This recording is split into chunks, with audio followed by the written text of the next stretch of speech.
very warm welcome. I look around and I see these brilliant faces. I see people who today bring so much pleasure, smiles. I think this is one of the best industries to be in. You have so much exposure, you have so much to make sure that you help people create memories, whether it is through and through business travel, whether it is through and through luxury travel, whether it is for work, family, love. You make it all happen. So may I request all of you to please put your hands together for yourselves, because you and your teams truly deserve it. My name is Isha Palla and I am so very delighted to be here amongst all of you game changers this evening. As I take this opportunity and extend a very warm welcome to you right here at Hotelier India GM Summit and ESG Excellence Awards. Today, we have the brightest minds of the industry with us in this very ballroom. Not only do we have a chance to ideate, not only do we have a chance to brainstorm through the various sessions that we've lined up with our speakers this evening, but we also take a moment and congratulate and celebrate the success of hotels and hospitality segments that truly believe in being conscious today, that truly believe in giving back to the environment, that actually believe and make do that yes, sustainability is the way to go forward. Whether it is in the design stage by creating eco-friendly designed buildings, or it is at using technology that allows for us to have more eco-friendly practices. But we have kept a very sharp focus on ESG practices, and today we're going to celebrate all of that with you. So as and when we begin with our awards ceremony, there's going to be one simple rule. Whenever we have a winner joining us here on stage, we show lots of love. We encourage them because they truly deserve it. We also have the benefit of having our jury members here with us today. You will get to see them a lot. And our partners, without whom we wouldn't be celebrating this beautiful evening. They're all around, and I'm sure that when we are at networking, they would love to see you join them at their kiosks.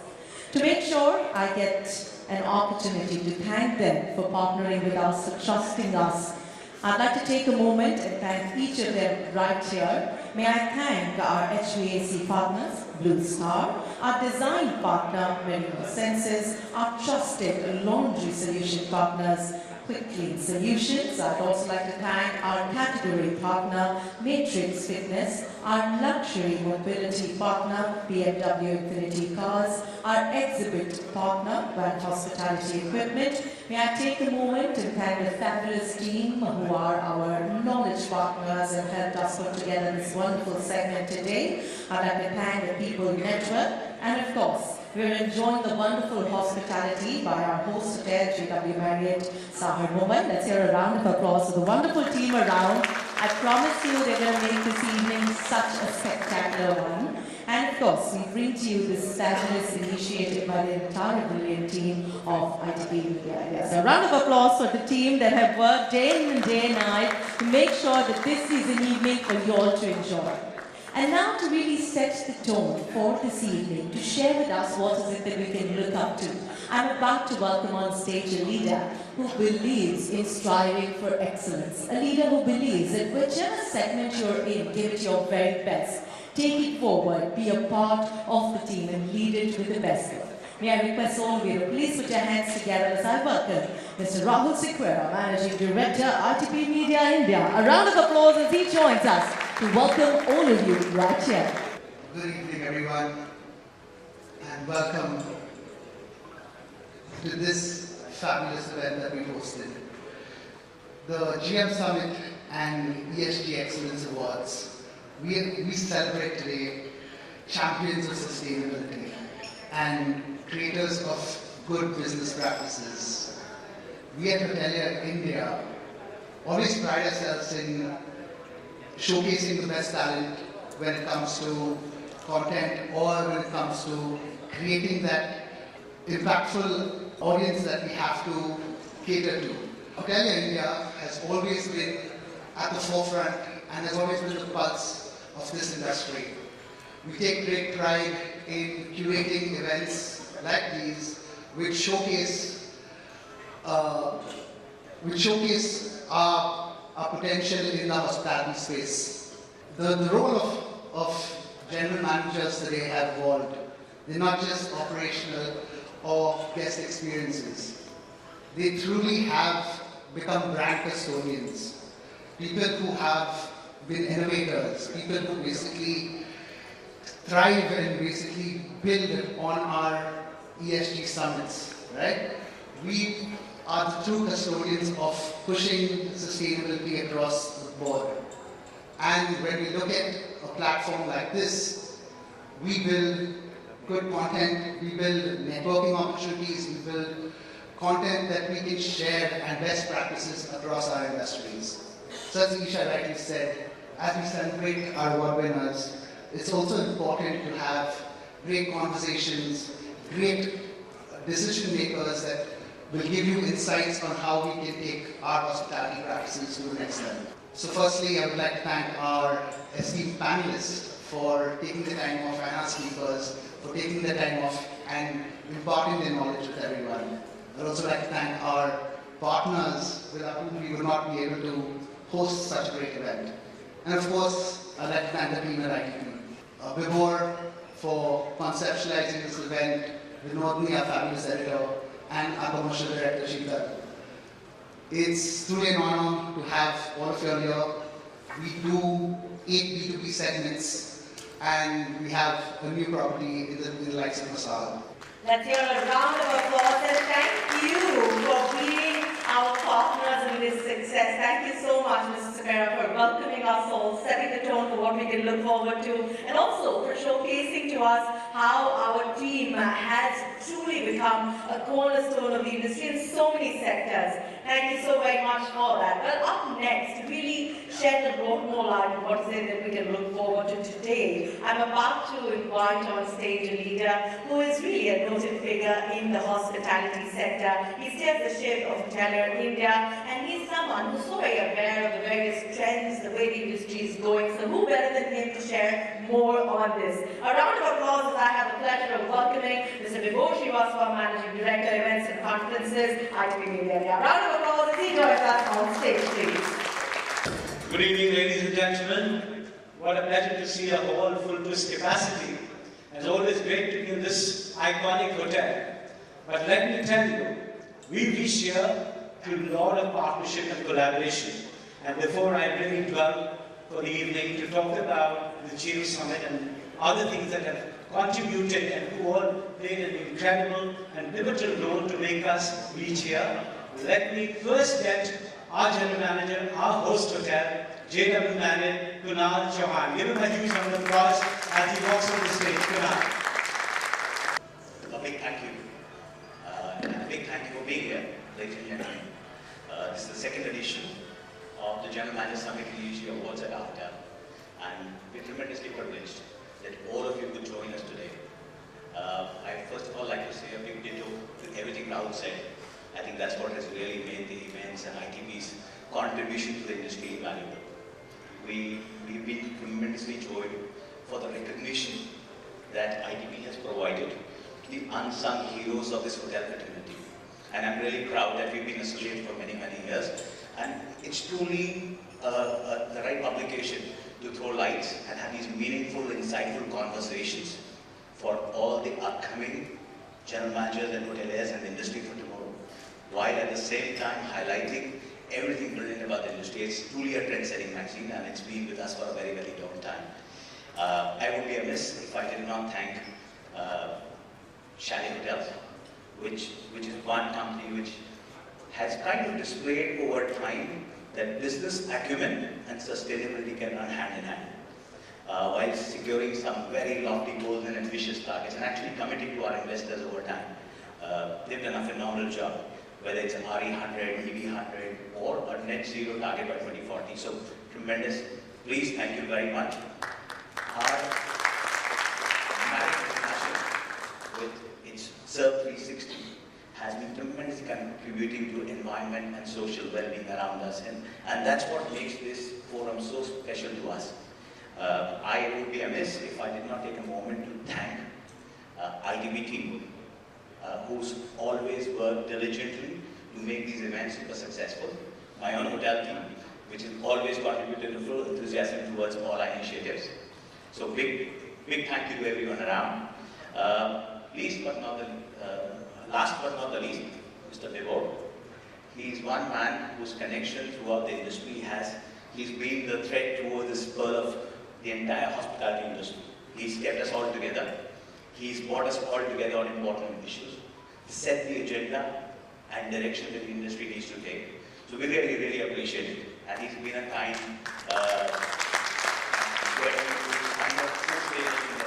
he's done that while also keeping the design and architecture, all the passion around. So thank you very much. Thank you for being with us. And over to Vibor. Well, I'm not going like Munaj, I can't get behind that.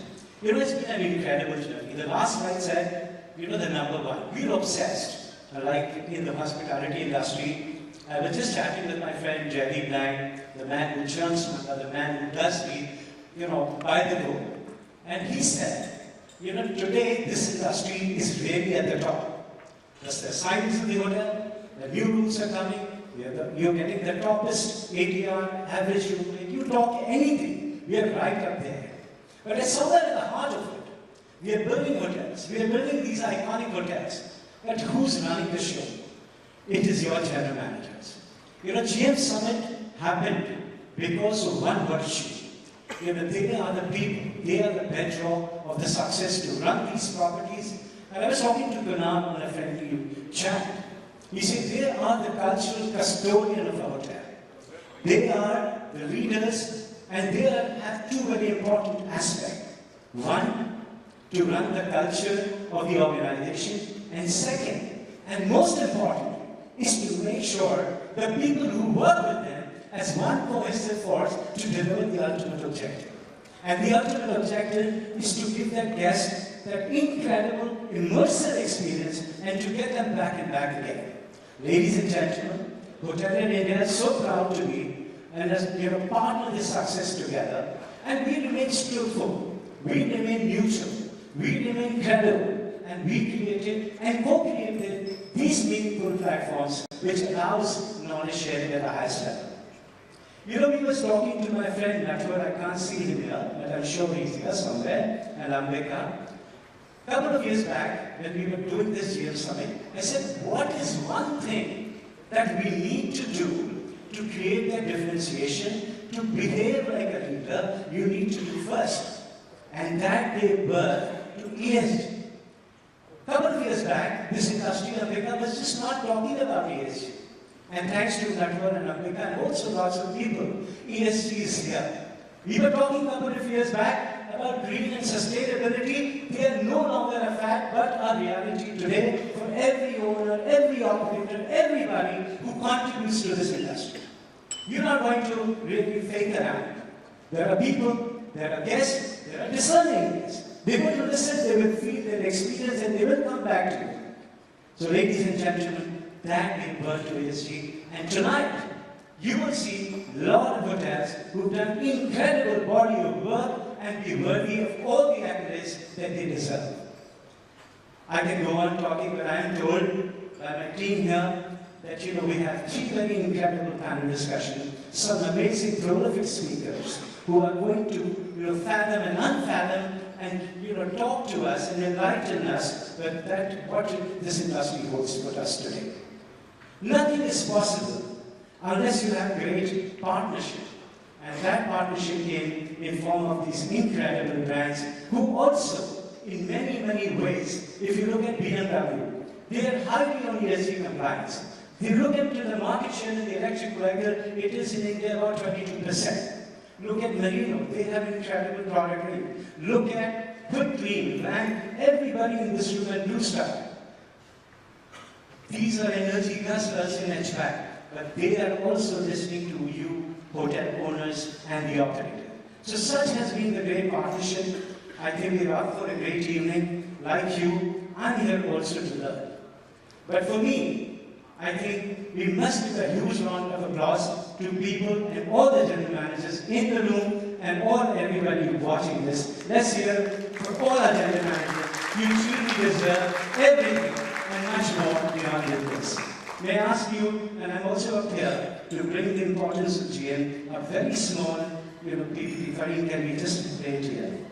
So this is first time, and I'm very happy.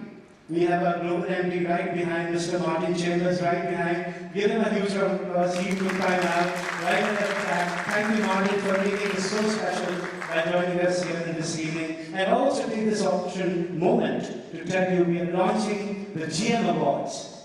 Now, we obviously see in this country many Raji, many awards, but this is going to be very special for GM. Can we go to the next slide? We really worked hard. We have made a debut already in London and Dubai with a massive, massive success, and that encourages us to bring it to India. I'm not going to read this one. So these are, the categories. My team, Vinodni, Sheetal, and the whole battery of people working behind are going to make sure that we deliver the best GM awards in this country, which you and everybody can be proud of.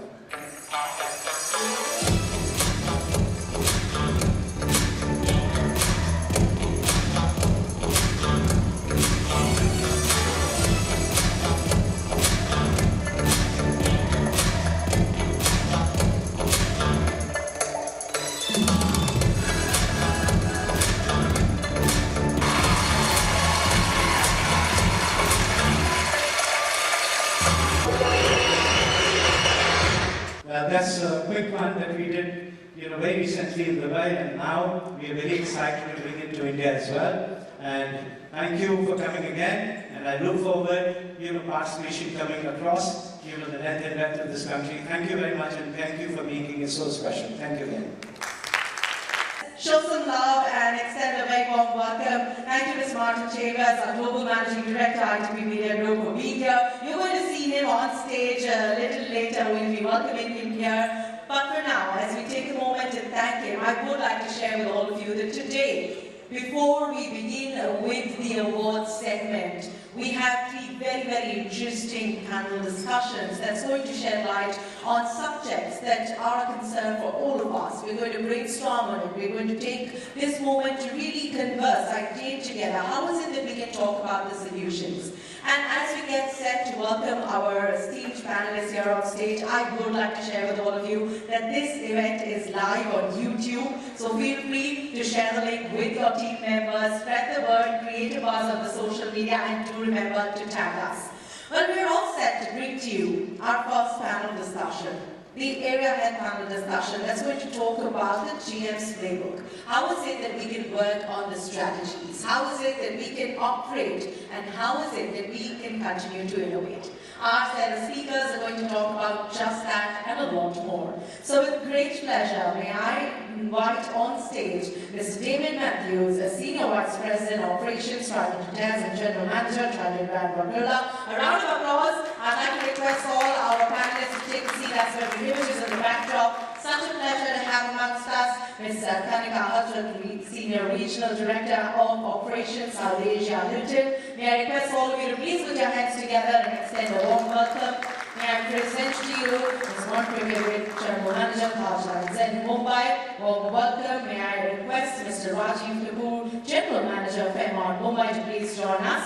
Warm applause in the house for Mr. Kunal Chauhan, yet again, General Manager, JW Marriott Mumbai Sahar. You just heard from him, now he's going to be in the panel as well. And to moderate this very, very insightful session, may I have the absolute privilege of welcoming Mr. Ranveer Bhandari, President, Hospitality, Lodha Ventures, once again a noted voice of the industry. Wonderful to have you here with us, weaving this story together. Thank you very much. Ladies and gentlemen, thank you for being here. It's a real privilege to moderate this session. I think it's very special because I think I'm amongst some very special leaders. And I just don't say it as words, because each one of them have something very special about them, which I think will set the tone for this evening. And that is their awareness to sustainability, their responsible way of being mindful in the way they are as leaders today. I think they are leaders with a purpose. For them, I think triple bottom line approach is what all of them have embraced. And when I say triple bottom line, it's not only creating shareholder value, I think they create environmental value and societal value too. So I think there is a purpose in all of the hotels that they lead, which is the need of the hour, ladies and gentlemen. And I think Igor has done very well to select very mindfully a set of fine professionals who very caringly are so aware of responsible leadership. I think that's what we are really going to talk about today, because why are they special? I think the guests of their hotels, they somehow lighten their impact on the planet when they stay at their hotels. And that is because of all the good work that they do. And when they speak, when you hear them, obviously, it's all about being sustainable, embracing local, embracing organic. Then, of course, the whole thing about wellness. And the most important thing is that today, luxury is not about the glint of the marble or the chandelier. Luxury is something which is rare. And that's what you see in their hotels, because luxury, which is rare, is all about fun experiences. And these ladies and gentlemen do create these memories, do create these experiences. And I'm very happy to moderate this session because each of them will come out with a perspective on the leadership. In my 4 decades of hospitality, I've been shaped by one of the greatest hoteliers of the world, and that is late Mr. P.R.S. Oberoi. And I must say that, learning through him, the brilliant basics never change. I don't think the brilliant basics of a hotelier have changed. Things which have been driven into, I know people like David, Kanika, who have been through the same gentleman that I'm speaking about. But I think those brilliant basics made us great innkeepers. For us, when we used to get a call from him, it would always be, he would never ask, how's your guest? He would say, how are your team? How's your people? Because if your people are happy, your guests are happy. And I think that is the greatest asset today, and I don't think that's changed. I think our decision making has got more aided with a lot more data that we are available to. I think we are much more conscious as leaders, but I think our decision making as innkeepers haven't changed. I don't think we have in any way, that's why I think in the East and in India we're so proud of hoteliers who literally care for their guests. And it's the lifetime value of a guest. A guest is still very much God. And that is the guiding influence that all this bright lady and gentleman do. And I've had the privilege of working with most of them, and it's been fantastic to know them. And I'm going to essentially put together a few things that I feel would set the tone for this evening as leaders. Because at the end of the day, what really goes through as a leader, I'm very much reminded of a great story. It's a small story, I won't take too much time. But it actually set the tone to tell me what really happens in the life of a general manager. This was early 90s, and I was called by Mr. Oberoi to Delhi, and there was a meeting, and when coming back, I was in Calcutta at the Oberoi Grand at that time, and I was on an Indian Airlines flight, and the flight was a flight into danger. There was a huge storm as we approached Calcutta, and everyone was on the edge of their seats. We were told to brace for impact, etc., etc. Now, to cut a long story short, that commander, his name is Captain Shakti Luba, he somehow managed to land that plane. And I had the privilege of hosting him at Oberoi Grand because he was the cruise to stay with us. And what I did is, the moment I got off that flight, I went and prepared a nice cake and welcome for him, and a bottle of champagne was opened in the lobby and everyone clapped, and that's what happened in the aircraft. And I sat with him after that, and we shared a glass of wine or champagne, and I asked him, I said, Shakti, how did you do it? He said, Ranveer, don't thank me. He says, you and I have a very similar role to play. He says, at the end of the day, this aircraft that I fly, 99% flies on autopilot. And he says, so does your hotel. He says, we all create such great processes and systems in our hotel that the team works it like autopilot. But he says then there are days such as this where there is a crisis, and that's when we actually earn our salaries. And he says that's what general managers are all about, and that's what people like us are all about, where we land that plane and we literally save the day. So that taught me a lot. Actually, we are the ones who literally created that magic at the end of the day and really proved ourselves to our team. And that, of course, required a lot of presence of mind and calmness of mind under crisis management. I think crisis management is something which has never changed. And let me tell you, behind the scenes of this charming exterior, there's always a crisis somewhere happening, and yet these ladies and gentlemen smile through it all because they are in control. And they are in control because they are in control of their processes, which are excellent. They have a very empowered team. The knowledge of their teams are excellent. And of course, they select and hire each one that works in their hotels with the best attitude. And that can-do attitude is actually what happens to make such great magic which happens for our guests day in and day out. So, ladies and gentlemen, I'm going to kick this off with a few questions I have for my esteemed panel. And what we'll do is that, because David is right next to me, I'll give him the go-ahead. Although I know it's the ladies' privilege, and but Kanika has told me that I'll go second. So I'm going to talk about David and I have worked together, and I know that whilst he's been a fantastic innkeeper, he's also a great strategist. And today, I think when strategy is all about what I mentioned a while earlier about balancing that triple bottom line approach. How do you balance speed and sustainability? How do you ensure that you balance this aggressive expansion? David today manages Trident hotels, and I know there's a huge expansion going on, but how do you ensure that you also balance it with sustainable profitability? How do you balance it with ethical AI? How do you balance it with the right data? How do you still be in the business of response?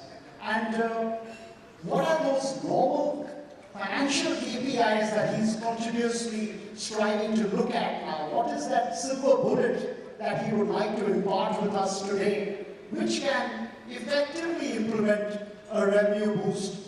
We say revenue per square feet, but I talk about revenue per square field because we're in the business of field.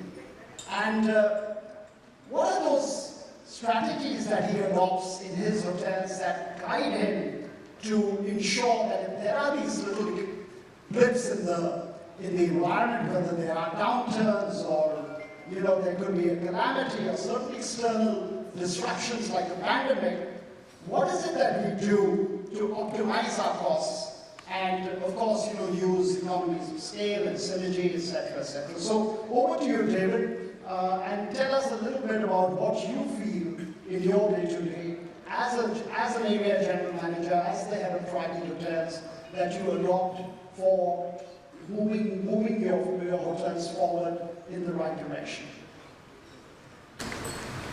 Thanks, Shakil. I wish I had a magic bullet or some simple answer. But I would have been a consultant.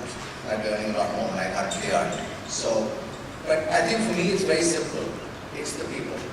Because at the end of the day, it's the experiences that the folks that we work with day in, day out creates the magic. What keeps me awake at night is how we're going to get a generation. Okay, my favorite line. I consider us, my age, and I'm almost 58, a generation of gratitude. I am grateful to have the job that I've got, and I will work hard to keep it. And I have a constant battle trying to understand 22 or 23-year-olds who are doing this for 4 years or 5 years, and they're very clear they don't wish to keep doing this. So how do I make them interested and keen enough to learn all the technicalities and all the details that go into being gracious hosts? The heart is in the right place, but getting them to put the other bits and pieces together, because when a crisis hits, your ability to Lego-like dismantle it and put it together in a different form is really what will keep you in the business or make you obsolete.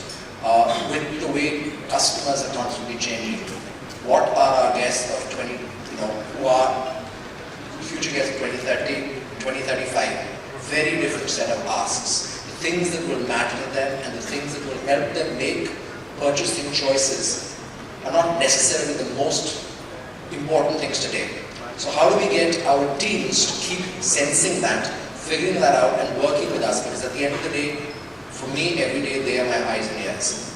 I don't really understand what's going on if I don't get the right feedback from them, both ways. So open communication, keeping them energized and trying to figure out exactly what is going to be best for our guests and for them, because in our continued guests is continued value for them. So for me, that's really... David, you spoke about people and he's maximizing revenue through our greatest asset. But I'd just like to say that today, the ever-evolving travel needs of the millennials and the Gen Z, how do you ensure that you attract the millennials and Gen Z travelers? What are your strategies which are tailor-made towards them now? So, low-touch luxury is something that fascinates me, because it is that beautiful blend between tech helping to personalize what everybody's now become comfortable with. People are very comfortable using a digital asset to sort of convey what they want. They don't always have to talk. So for me, definitely with Oberoi Hotels, trying to find that right balance between enough tech that gives you convenience and comfort which you want without making it mechanical or impersonal. So low-touch luxury is the right. Very good, low-touch luxury. I think that's a great mantra that David follows. And I'll now move on to Kanika.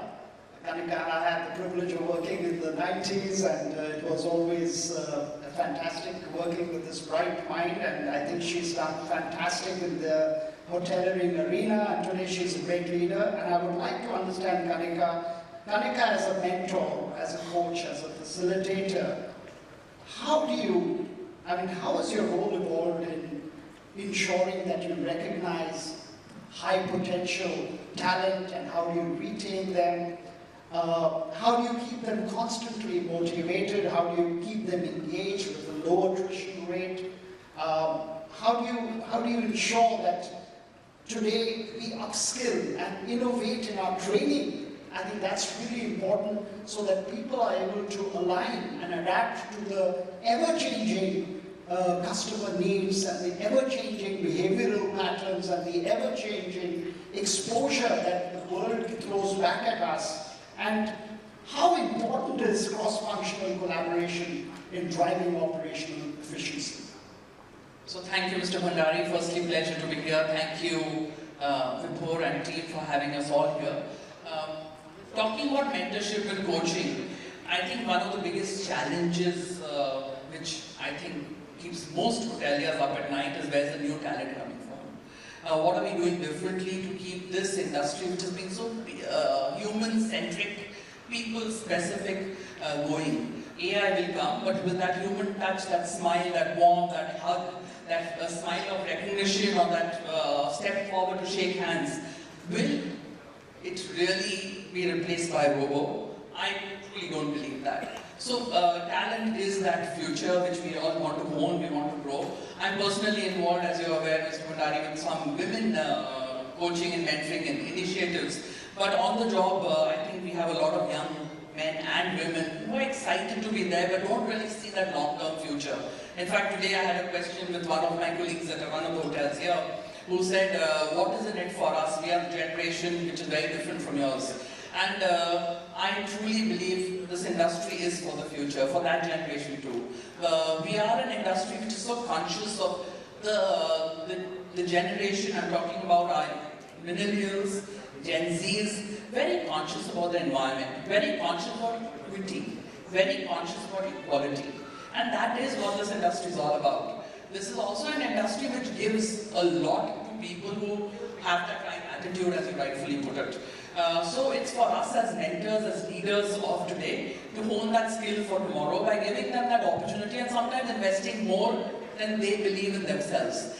I know for a fact I grew because somebody told me, Kanika, get uncomfortable, you're doing this and get out of this comfort zone and take on a role which I didn't think I was ready for.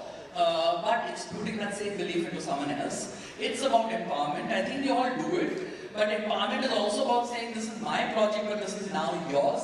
Lead it, I'm standing and watching over you. Not letting that person fall on however valuable that project is, but letting them lead. It's also about, today's youngsters are very conscious about that, I mean, we heard it, 5 years and I want to change of job. We need to change our mindset and say, no, you will not remain a housekeeper all your life, you will not remain an F&B associate or go in the F&B ranks all your life. You're bored, what else do you want to do? You want to move to sales, let's give you a shot. You're great with people, come, we have an opening in HR, we're going to watch out and mentor you, tutor you, handhold you.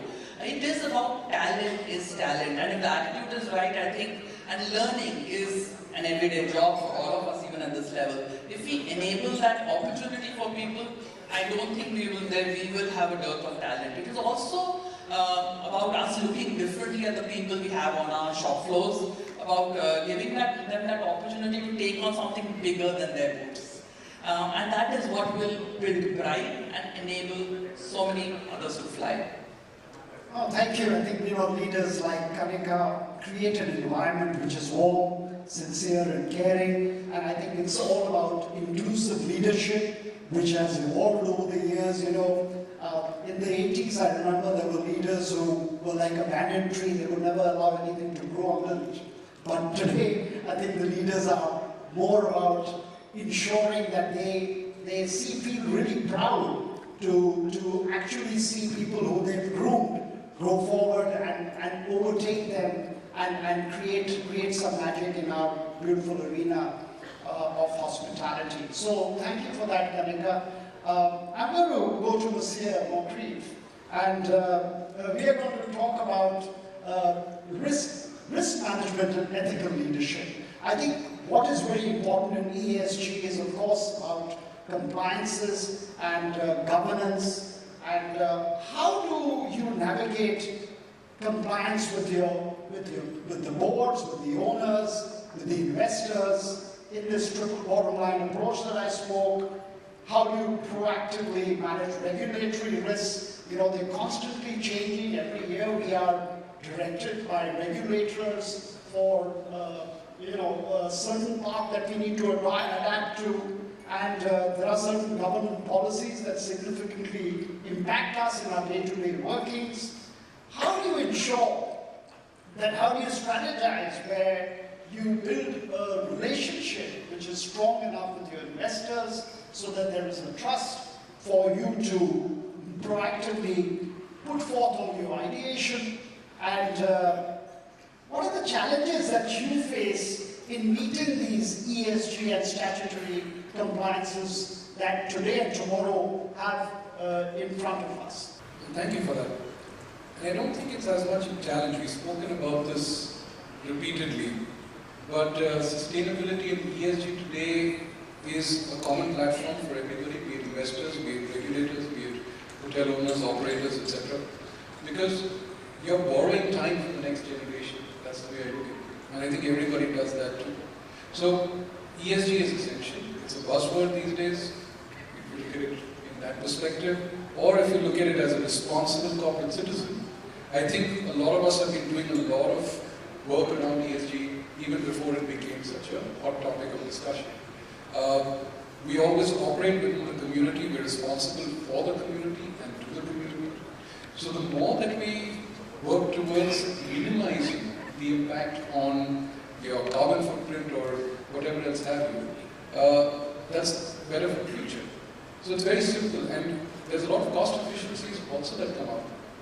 It's not only about investments of money, but today if you look at whether it's green energy, whether it's saving water in various forms, whether you have some very interesting solutions in the laundry spaces which also enable lesser consumption. So a lot of this is happening, and I think every one of our hotels over here have invested heavily in those spaces. Even saying no to plastic, and I think everybody today has glass bottles of water on these tables and in every hotel that you go to. So I think everybody is equally committed, because at the end of the day we're all human beings. We all have the next generation to give something over to, and I don't think we want to give them a dark and murky picture. We want to give them something to live by. And technology is advancing so rapidly today that you have some amazing solutions which are coming. You have some great returns on the investments that you make in this space. So in a sustainable way, if you invest in it and if you do it in a planned way, I don't see a challenge. I think everybody looks forward to it. In fact, some of the discussions I've had with some of the hotel owners is when you present us as an opportunity of future efficiencies, be it green energies or saving monies in various other forms, they latch onto it very quickly. So it's the shared responsibility, I think, that comes through, and I don't see that as much of a challenge, but I think everybody understands their responsibility and works very closely to achieve it. Yeah, I think very well said, Margaret. Thank you. But I think, there is, as you know, some of this becomes a buzzword, and we talk about responsible luxury and we talk about sustainability. But are we really walking that talk with a purpose? I think I had the privilege of working with Soneva Resorts, and I must tell you, if there is anyone who lives it day in and day out, are Sonu and Eva Shivdasani, who are the founders of Soneva. And I think for them, the most important thing is that whatever they do, there is a purpose. And whether it is even sustainable sourcing, is very important, because they measure the carbon miles. So you don't have salmon being flown in from Norway, or you don't have, even the wood that they use, which is sustainable design, it comes from regenerating forests of South Africa and New Zealand, and they will not use any other wood because it's not sustainable. And the carbon miles, the guests participate in it, and when I said about treading lighter on the planet, I think Soneva is a great example, and I think they have a waste to wealth program where they ensure that nothing goes to waste. And when I say nothing, means zero.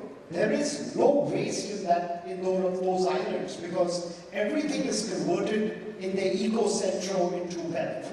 And it's a whole new story. I would invite each one of you to actually go there and see how they live that. And I think that is somewhere the road to go for all of us in India, because I think if we adapt that, I think the Soneva repeater business is 98%. And that is because the Soneva guests believe that there is so much happening for the environment and sustainability, which I think is a great example for us to then follow. And I'm sure that our Indian hotels will do that with aplomb.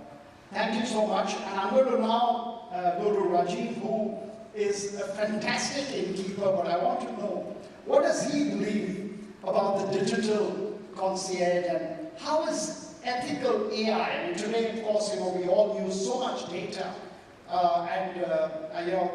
general managers, I must say, in the 90s when we were GMs, a lot of it was the gut. The gut feel was very important, and our decision making was so quick because our gut said so. And in Hindi we say the andruni awaaz, and a lot of my mentors would tell me, hey, what does your inner voice say? And we would take those decisions. But today's GM is flooded by making so many reports and data, and I mean, you can ask each of them, they may not admit it, but there is a lot of time spent on accumulating, analyzing, and then taking that informed decision.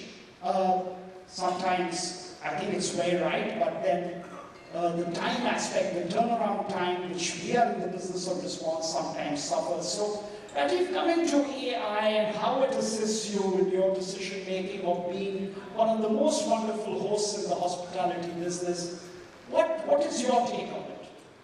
I would say, first of all, it's lovely to be here with everybody.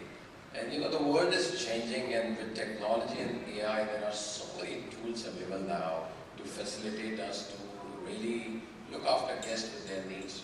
End of the day, as a guest, you become a raving fan of a particular hotel or a city or a particular place where you want to go, where you are recognized, where your own habits and your smallest of the details are taken care of. As a customer, when you travel a lot, you leave a lot of trends behind through different channels of feedbacks you give to hotel, whether a team at the hotel is on your regular coming to the hotel recognizing what your habits are, a housekeeper is recognizing what your habits are in the room, F&B team is taking habits at your bars and restaurants, and when you're leaving a lot of feedbacks through TripAdvisors, through different feedbacks what every organization asks the customer after leaving, we on daily basis in our hotel through AI and through our teams look at a lot of patterns of people's habit. So when you are coming back, maybe we have made some, you had some issues at the hotel and we have a history of a guest coming in. We really analyze in what can we do to make sure on your next trips we really look after the smallest of the days and make it happen. So those are, from a guest experience point of view, we catch in AI a lot of trends on customer habits. From a revenue perspective, it's a different story altogether. Look at, I'll give you an example, your rates, what you're flowing in outside, it's going at different channels, right? There were old times where you have to go to a train station or through travel and just buy a airline ticket, right? Now everything is in your phones. So we are doing a lot of analysis through revenue management of different trends, not only of today, but a year ahead of different markets, people coming, understanding their patterns, different segments, what we are taking in business in hotel, whether it's a banqueting, whether it's weddings, whether it's different segments of guests coming and staying with you. So AI is helping us a lot in revenue management, guest experiences, and then we are trying to get and catching all these things and analyzing and making our business decisions. No, thank you for that. But is it really making your structure a leaner structure? Are you replacing a few people with AI-led initiatives, or you think that the numbers don't really change? Not exactly making leaner, because still to analyze and get those data, you need specialist people. But actually now the job roles have changed. Before we never used to have revenue managers, now we have director of revenues in the hotel. Before we never used to have digital marketing specialists. We just used to have marketing managers. Now we have absolutely specialists to take digital marketing, who are investing our dollars into how do I put right money for travel ads, for different OTAs, and we are analyzing those patterns and putting our money to convert into more room nights and more conversions. So have your training initiatives changed in any way? Is your upskilling different today as it was, say, 20 years ago? Oh, 100%. I say a very simple thing to my revenue team and sales team. If your business is not on smartphone, one day you will collapse, right? Because if you see a lot of trend, people are making decisions while they're on travel, while they're sitting in cars, while they're at their home. You can see at your own homes, right? If you're four of you, all four of you might not be watching the TV anymore, right? All four of you are having your own channels watching on your phones. So yeah, the patterns are changing. So is our learning, mindset in how we are adapting to the digital world. Wonderful. Thank you so much, Rajiv. And I know we need to keep a watch on time. And Kunal, our host this evening, as I mentioned about how the definition of luxury has evolved so dramatically. When I grew up, when I was growing up, my dad would always gift me with a material birthday gift, something like a little scooter to drive around in the house, or something which got me occupied. But today, I think parents are giving their children immersive experiences, things that we could make memories of, and visits to hotels which these ladies and gentlemen actually run. And these multi-generational visits actually create those memories which create great birthday gifts. Now, Kunal, how do you create this experiential luxury? How has these unique experiences made you as a hyper-personalized team of hoteliers? So thank you very much for this question.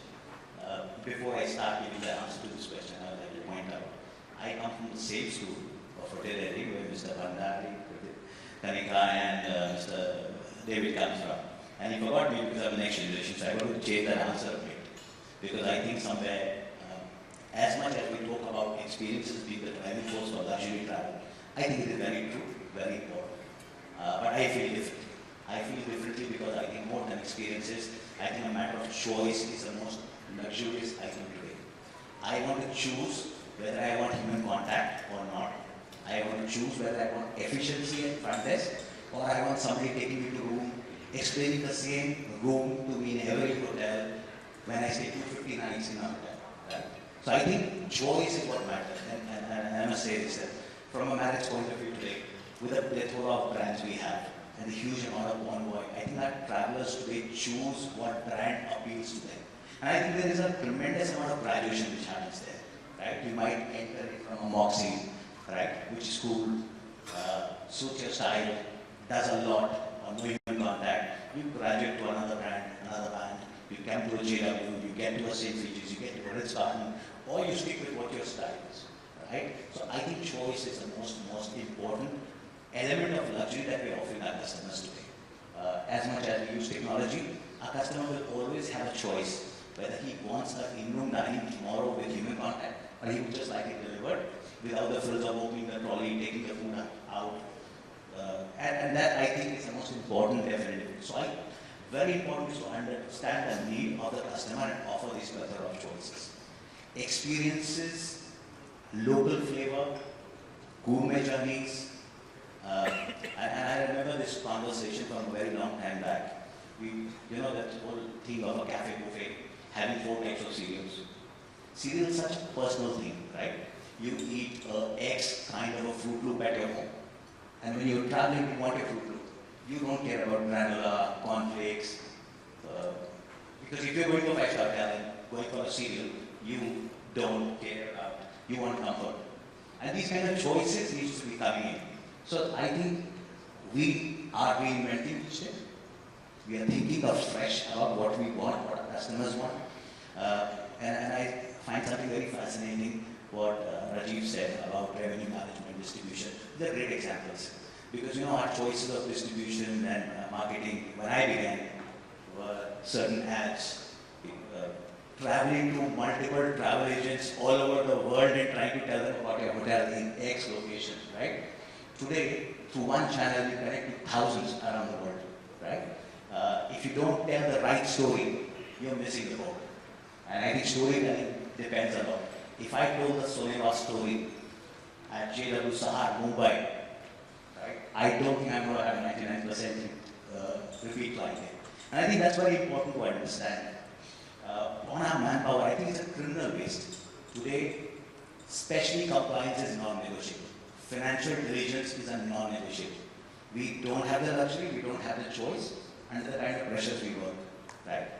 And it is non-negotiable that we waste valuable human resources on sorting through an Excel sheet with 5,000 rates displayed for next 365 days across 85 channels to highlight individually, right? I remember when our director revenues were there many years back, that guy was at least a 25-year-old experienced guy who had done nothing but revenue management through various manual systems. Today we have revenue managers who are director revenues in 3 years. That's the speed and growth. I think, so the manpower rationalization has come in. We no longer operate hotels with 1 to 3 manpower, right? But our costs are not necessarily down. We still pay X amount of our P&L towards manpower. I think people need to be paid higher. The era of minimum wages is gone. And I think we must appreciate that very soon. We need to reduce, we need to pay people better, we need to give them tools so that very few people do a lot more. Thank you very much, Kunal. I think those are very important words, and I think I'd like to delve a little deeper. You know, today, I think what is really rare is that we're not able to retain, human capital. I think they being our greatest asset, how do you ensure that there is retention, and how do we ensure that we keep them engaged in such a way that they are committed to being with us long term? And I think that is something that every GM is faced with. And today, I mean, I keep going back to some of my experiences in the Maldives and Thailand, but the gig economy, I mean, in the sense that, we would literally have people coming to say, I mean, very good people, they would come to me and say, listen, your business, your mini peaks and your peaks are from October to, say, Easter, till April. I'll come in October, I'll work till April, and then I'm out of there. And I'm going to have some fun, and I'll come back in October. And it worked beautifully. But what I'm trying to say, is India prepared for that? I mean, are we going to see people who would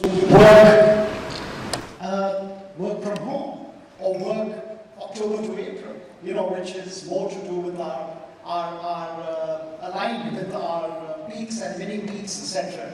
What do you think? And this is open to the panel. Please tell me your views. Just without the mind, I take liberty to answer this question. And I don't only mean choice from customer point of view. I think choice is an important matter for our employees. And I don't think we should treat our employees any different from customers, because it's again internal marketing. We need to have our employees. And I'm very okay today to have an employee come to me and say, look, I don't care about growth. I want to be able to take care of my family well. I live right next to the hotel. I want to see my son go to school each day, and I want to do this shit. And I think that's where a lot of equity comes from. Not really equality and engagement, but equity from the point of view of that our employees and us having the bandwidth to deal with an employee who wants great growth, great learning. We want somebody who does excellence at a particular job. And we should be able to accept it, right? Without being judgmental on the fact that, this person cannot do a night shift and XYZ and all those other old things that we've been following. So, secondly, of anybody and everybody, India can't complain of manpower. We actually don't have the right to. We have enough manpower. If you go to every cruise line, you'll find Indians working there. It's a matter of choice that we decide to let go and say 33% attrition is good enough. And I think that's where it comes from. Thank you. Kanika, would you like to add some more to what Kunal said? Gig economy will definitely work. In India, it's about us changing our mindset. It's about giving people the opportunity to choose the hours they want. And I do believe it will enable us to get the generation which we today believe is not excited about hotels. It will help us get them on board, build the hours they want to, and still enjoy the life they want to, because it's music that drives them, it's another hobby that drives them, they want to spend time with family, or they just want to laze around. It's their choice. As long as we manage our hours. I mean, many years ago, talking about 5-day work weeks in hotels was unheard of, right? Today, so many of hotels do it. So it's about us unlearning to learn and live for the future, because that is what honestly is the need of the hour. As a woman, I believe it will help a lot of women come back to the workforce. It will give them the choice to choose their hours of work and still support families and do what they have to. Wonderful. And I mean, let me tell you, lots of things have changed as GM, as a strategist, GM as a mentor, as a coach. But even today, hotels are never run from an office. Hotels are run right from the lobby. The GM is the most visible person in the hotel. And I think the GM is the master storyteller. Because I think at the end of the day, if we are not good storytellers in our business, our guests won't know. Today's millennials and Gen Z, they want to know. They want to know about ethical leadership. They want to know that you're creating an environment and caring for your people. They want to know that you have very ethical standards of AI. And I think that importance of communication is through the storytelling these magic people do, which is so very important. And I think, the panelists have, I can see we are running out of time. We just have a few seconds left before the gong goes. But I'd just like to say that I think there have been some great ideas which have come out, and all of them actually direct very much towards people. And that really, ladies and gentlemen, hasn't changed, although I think the tools of how we do that, the content, the content is the same, but I think the form in which we are delivering it today is equipped and laced with the umbrella of AI and other tools that are in front of us as general managers and area managers. But ladies and gentlemen, there is a role to play for all of us in this world of ESG. And I think, Vibhor has really created an opportunity for us to talk more on this wonderful topic, because this is something that is only going to grow bigger and bigger. And I'll end off with a little story about a wise old man in a village. This wise old man in a remote village in India would always come at 4 o'clock in a pulpit and in the panchayat and actually solve the entire village problems. Everyone would come to them with a problem and this wise old man would solve it. And then one day, the two Gen Z kids from the village had gone to the US, studied and came back, and they were sitting together in the evening and they said, what is this wise old man? What does he know? Now it's our era and it's our time to now take over this village. So the guy said, but how do we do it? Because, this wise old man has a solution to everything you go to him. I mean, how do we outsmart him? So he said, don't worry, I'm going to come out with this tomorrow. When he comes, I'm going to ask him a question. I take a pigeon and I hold the pigeon behind my back, both my hands. One hand will be on the pigeon's back and one will be on the pigeon's throat. And I'll ask the wise old man and I'll say, wise old man, is the pigeon dead or is the pigeon alive? So this other guy said, okay, so what if he says that he's alive? He says, I'll just quietly rotate my left wrist and break the pigeon's neck, and I'll say, sorry, you're wrong, he's dead. And he said, what if he says he's dead? And he said, I'll make it fly. So he said, this is foolproof. Finally, we've got this wise old man, and then we can take over. So they went to the next day, and the wise old man was answering everyone's questions, solving their problems. And this gentleman said, wise old man, I have a question. He said, yes, my son, what is it? And he said, I have a pigeon behind my back. Is he dead or is he alive? The wise old man looked at him and he said, my dear son, whether he's dead or he's alive, it's all in your hands. So ladies and gentlemen, it's entirely in the hands of all of you. And this coming ladies and gentlemen here. And this is a topic which we all embrace and we will ensure that we live to it. Thank you so much. It's been a pleasure. Thank you so very much, Mr. Mandari. Thank you, speakers. It's been a pleasure having you all here. May I request you to come closer for a group photograph, as we'd love to capture you in the same frame. My wonderful audience, let's hear a round of applause as we take a moment and thank each of them for sharing their thoughts here. And what a story to conclude this segment on. Some fantastic key takeaways from the discussions on the ever-changing consumer and customer expectations. How is it that we fit the bill right? How is it that we let the personal touch remain as flavorful? How is it that we create beautiful memories and experiences, since we are a very people-specific industry of service today? Talking about upskilling, reskilling, getting the right people in action, motivating their teams. You all did it all. So thank you so very much for joining us here. It's been a pleasure. I would like to thank my panelists, a small token of appreciation. Well, up next, we have a very interesting session, a session that's going to touch upon bringing to you clean solutions, that's going to touch upon touching and talking to you about keeping sustainability at the essence of all. Yes, indeed, very soon we're going to hear from the leader of QuickClean Solution, a company that was founded in 2010 by Mr. Anshul Gupta and Mr. Ankur Gupta, initially as the country's first coin-operated laundromat, and now a leading provider of commercial laundry equipment and solutions. They have a very strong belief, which is sustainability. How is it that with their cutting-edge technology, they focus on this? Let's take a look at this audio visual to know more about what touched them.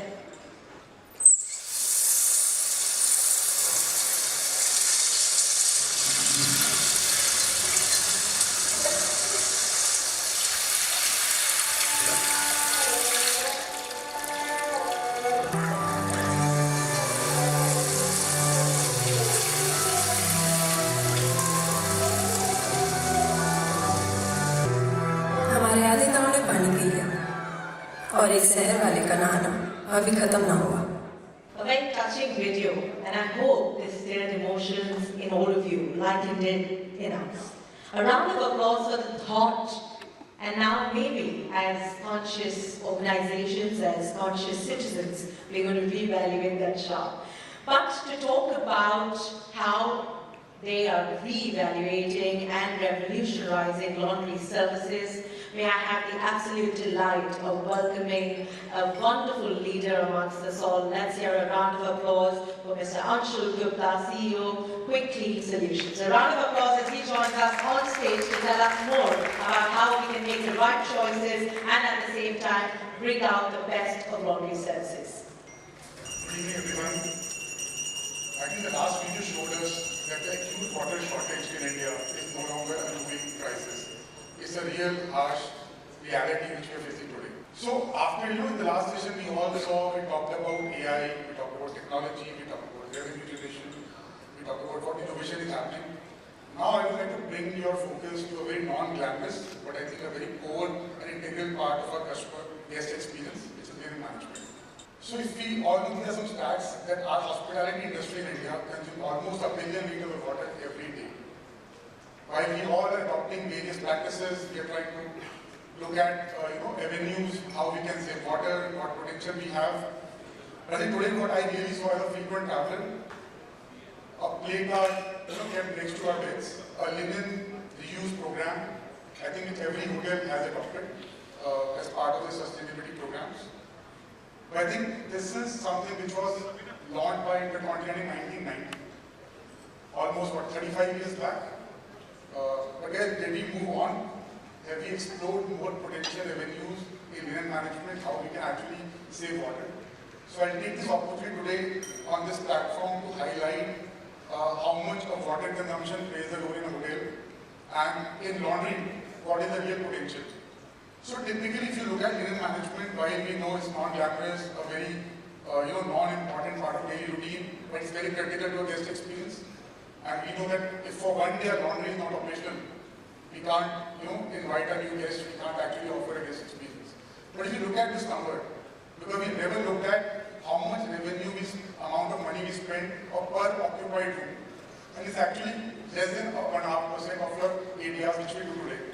Right, for a luxury hotel, it's approximately 300 rupees occupied room night, and lower to a budget hotel is only 90 rupees. But I've seen interactions, discussions, where negotiations go to a lot of bigger extent, right? And what are we trying to negotiate on? So it's actually lower than 1.5% of our ADRs. So can we adopt sustainable practices by improving our guest experience, but also contributing to sustainable practices? So I'll just give you some numbers coming from a finance background. Numbers work for me. And I think the audience today we have, we all look at numbers. So just giving you a situation of 150 keys hotel. So typically we consume almost 54 million liters water every year, out of which 15% goes into laundry. And I will show you today by a simple change or adoption of a technology, how much water we can save in totality. So with our solutions, which I will talk about later on a very brief, we can actually reduce almost 3.9 million liters of water, which is almost 60% of what a 15-room hotel consumes today. And it's actually zero capex to hotels. Second part of laundry, right? Sometimes when we interact, we all are focused always on HVAC, chilling plants to look at revenues to save energy. But we don't know because there is no metering which happens in hotels, which can actually give you an insight of how much energy is being consumed in laundry. But the reality is laundry consumes almost 30% of the total energy which a hotel consumes. So in the last session, somebody talked about sustainable profitability, right? And I've seen a lot of projects being offered to ownerships, owning companies which are thrown out of the box just because it requires capex, right? And there's no payback which is expected. But just imagine if every sustainable initiative can be profitable. I think we'll have takers for it everywhere. So now I'm just going to share with you a case study which we did. So this is a live project. We started operations in Green Made in Delhi last year on 14th February, which was Valentine's Day. And 1 year, I will show you what we have achieved with them.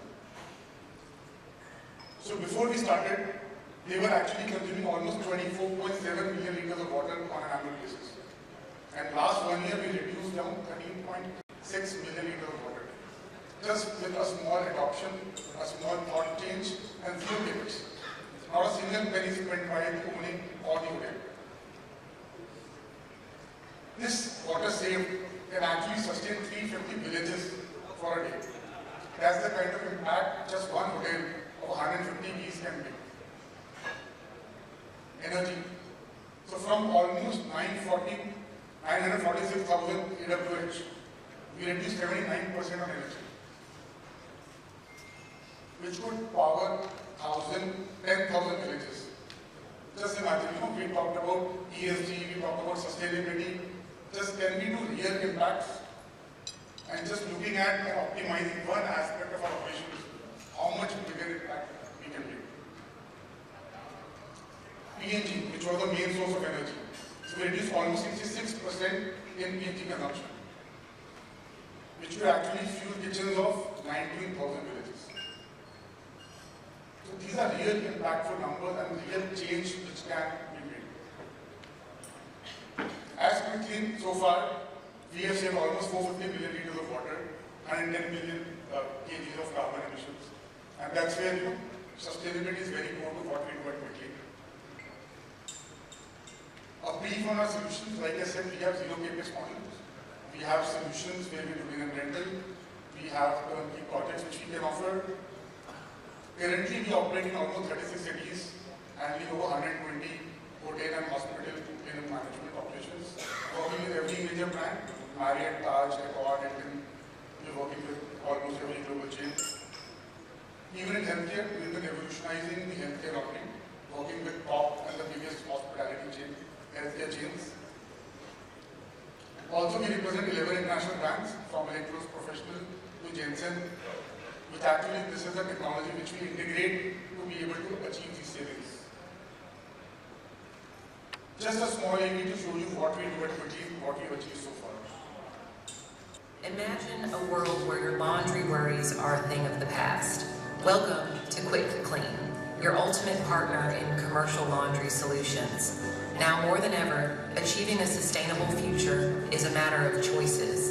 At QuickClean Laundry Systems, we firmly believe that the decisions we make today can help create a better tomorrow. We are QuickCleaners, and we are here to make your work life easier, more profitable, and truly sustainable.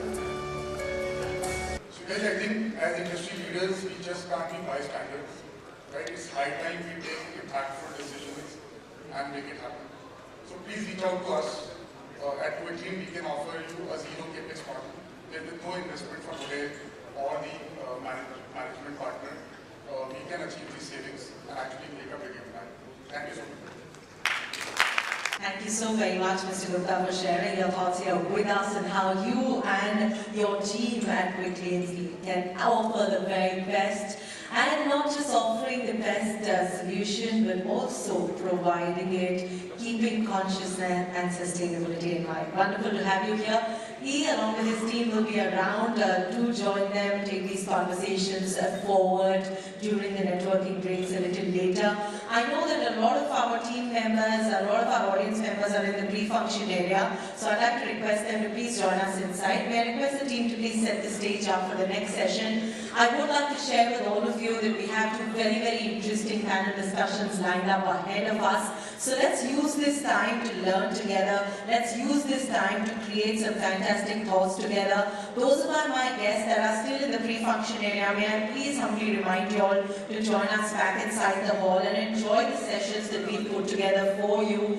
We're going to start with our power panel that's going to be talking about how with growth comes bigger responsibilities. What is the vision board for 2025? How is it that we can create more sense in it? How is it that we can add more essence to it? And we're going to have four very, very eminent panelists who will be joining us for this very interesting session. Our power panel, big growth, bigger responsibility, vision 2025. Let's look forward to taking these conversations ahead. May I request the team to showcase on the screen the brilliant names. Please put your hands together as I have the absolute pleasure of inviting our power-packed speakers on stage. Let's hear it up for Shwetan Singh, Executive Director, Shell India Limited. A round of applause to Mr. Singh. It is such a pleasure to have you here with us. Thank you so very much for joining us. May I have the pleasure of inviting Mr. Vikramjit Singh, Chairman and Managing Director at Hotels and Resorts. Please put your hands together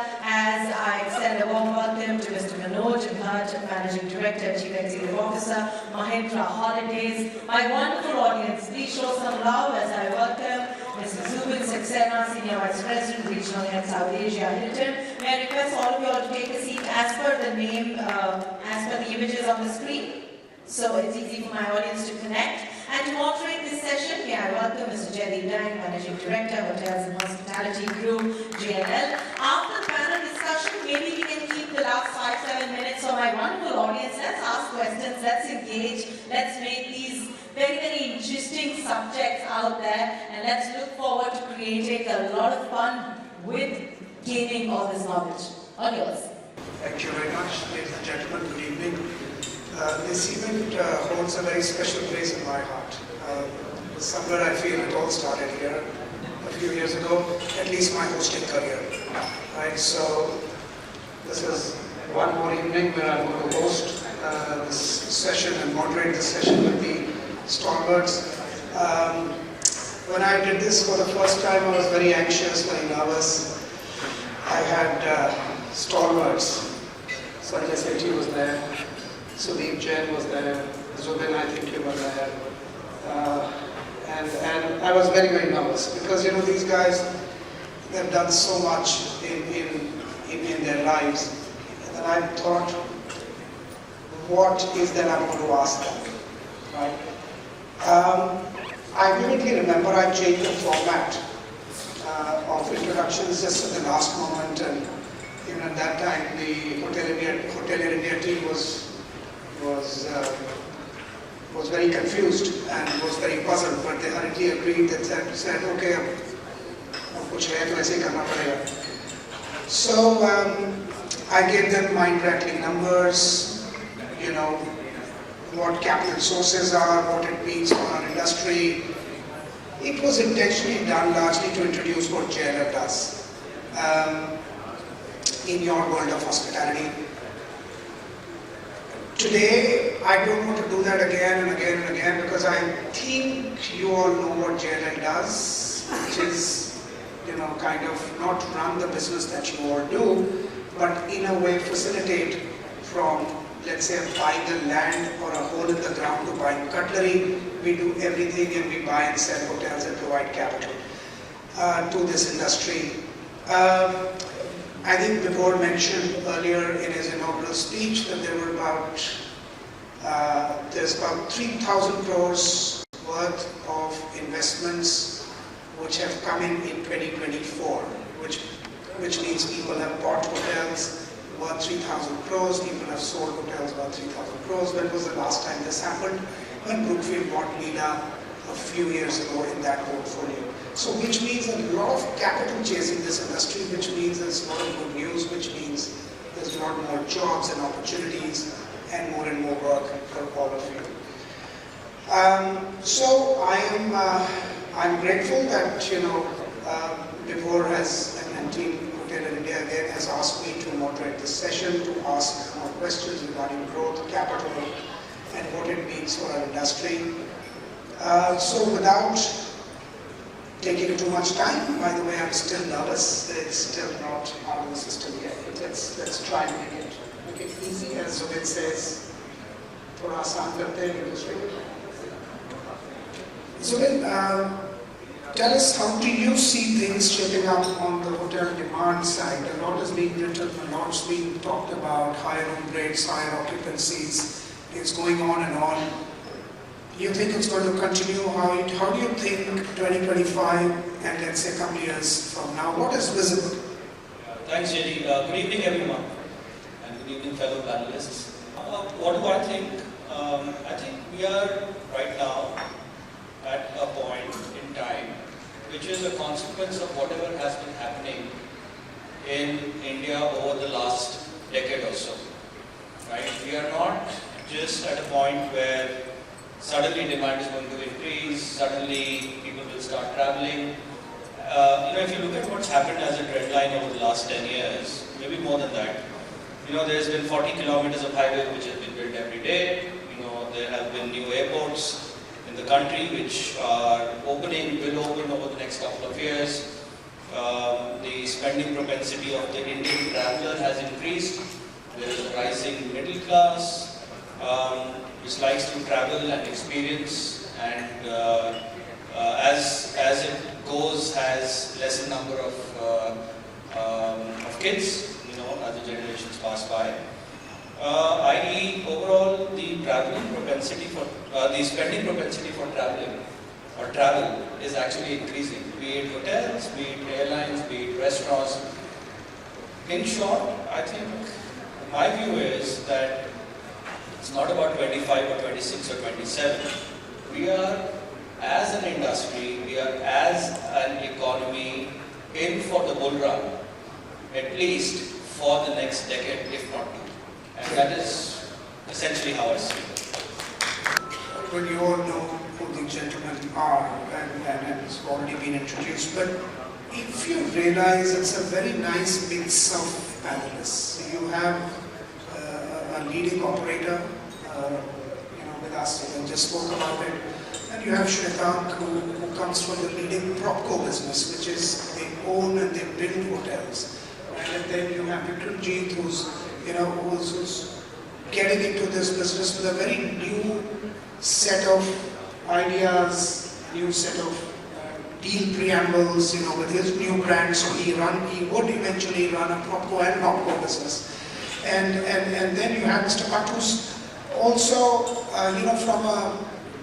from a timeshare, from a different kind of a business addressing the same industry. And again, it's if I may say, a PropCo blend. So it's important to know what these gentlemen think from their lens. Sumit just told you about a broader India perspective from, let's say, how an operating company looks at on the demand side, on the guest side, where will the guests come? How will this infrastructure help fill up these hotels? Let's hear from Shwetank, because he runs the biggest PropCo business of hotel real estate in the country. Now that is a very different ratio, very different parameters, very different deal metrics, a lot of capital behind it. How do you see it, Shwetank? And tell us, how many more hotels which you're going to build, operate sooner than later. And thank you for having me on this panel. Yes, you're right. Our lens is a bit different from what a Zubin would probably bring to the table. But, just before I start, this is the guy to watch out for. He's the only promoter on the dais. We are all professionals, so we'll die and wither away, but this guy will still be here. So watch out for him. This was some match fixing which happened back door. Yeah. No, but you can see, with the dress code, he's the dude. So. Now, all I can say is, I don't want to speak for the rest of my colleagues on here. I wish I could be like you someday. Yeah, I know. No, completely agree. Completely agree with what Zubin said. For the first time, we have a stable government and a government will. We have the demographic dividend that's sort of telling you that median age 27, we have a 32-year runway on the demographic side. So a clear demographic dividend coming through, which will drive the consumption. Very interesting data point I read today about how travel becomes a non-discretionary spend from a discretionary spend today at a tipping point of $3,000 of per capita income. Now that's a trend which is so interesting, because at $3,000, science tells you that it'll become almost a sort of a necessity for these people to travel and have those experiences. India today is at about $2,500, give or take, easily going to breach that mark by 2030 and double to about $4,700 by 2047. There's an infrastructure push that's happening from the government side. We know airports is something Zubin mentioned. We are at about 150 today. We'll be at 220 by 2030. Again, something to watch out for. You know, you start to put all of these data metrics together. On the corporate side, we are at a 15-year high on the profitability, and there's a clear correlation between travel requirement on the corporates versus their profitability. You know, you start to put all of this together and you see how brilliantly everything is coming together in what I won't call a perfect storm, but a perfect push, a perfect tailwind for the industry. Clearly visible on the demand side. Demand is rising at about 10.9, 11%. Supply is coming at about 9.5, 9.6%. But in key markets where Chalet is present, for example, in Mumbai, it's about 6, 6.5. So, you know, the best part when you look at it from a PropCo perspective is you can see the supply coming from a mile away. 4 years to 5 years to build a hotel, supply can't sneak up on you. There's no way supply can sneak up on you. There is a 2.5 million unaddressed market, which is non-tracked today, 2.5 million rooms. There's 180,000 rooms which is tracked. Can that 2.5 come into the mainstream? Possibly, but these are small inventory, low-cost structures, possibly not 100% compliant, difficult areas to get into. Don't want to talk about that on the stage, but can they then come into the mainstream? Difficult. So if you put all of this together, we are in a fantastic place. And 1 decade, 2 decade, I am talking 2050. And if you are youngsters in the room, don't leave India. Whether we are in this industry or any other industry, this is the place to be. That would be my advice. Give or take a few percentage points here and there, the optimist in me tells me that we are staring at anywhere between $15,000 to $80,000 per capita by 2047. So, and that, of course, is absolutely in sync with let's say, what you stated, that you know, our industry is going to transition from being a discretionary spend to a more, how do I say, an essential spend, for lack of a better word. Yeah, that's part of it. I'm liking this, that it's becoming like a drawing room conversation. Generally, हम last में question डालते हैं, आप किसी के पास कुछ है बताने के लिए तो बोलिए, यहाँ पे तो चालू ऐसे किया. I'm really sorry. No, this is fantastic. Thank you for making it more lively. Harmi, if you see, there's enough and more to do. He's given the numbers, mind rattling. Yeah? And you are thinking, हमारा briefcase खाली हो रहा है, बेचना क्या है? And he says there's enough and more. So, ladies and gentlemen, at JLL we did, I would say about, out of those 3,000 crores worth of transactions, we closed about 1,250 crores last year.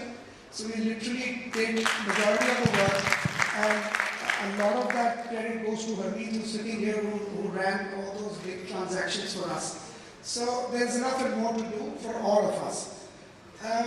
Manoj, I'm coming to you because you again, and I'll come to the entrepreneur and the owner later, because chairman की बात last में करी जाती है ना.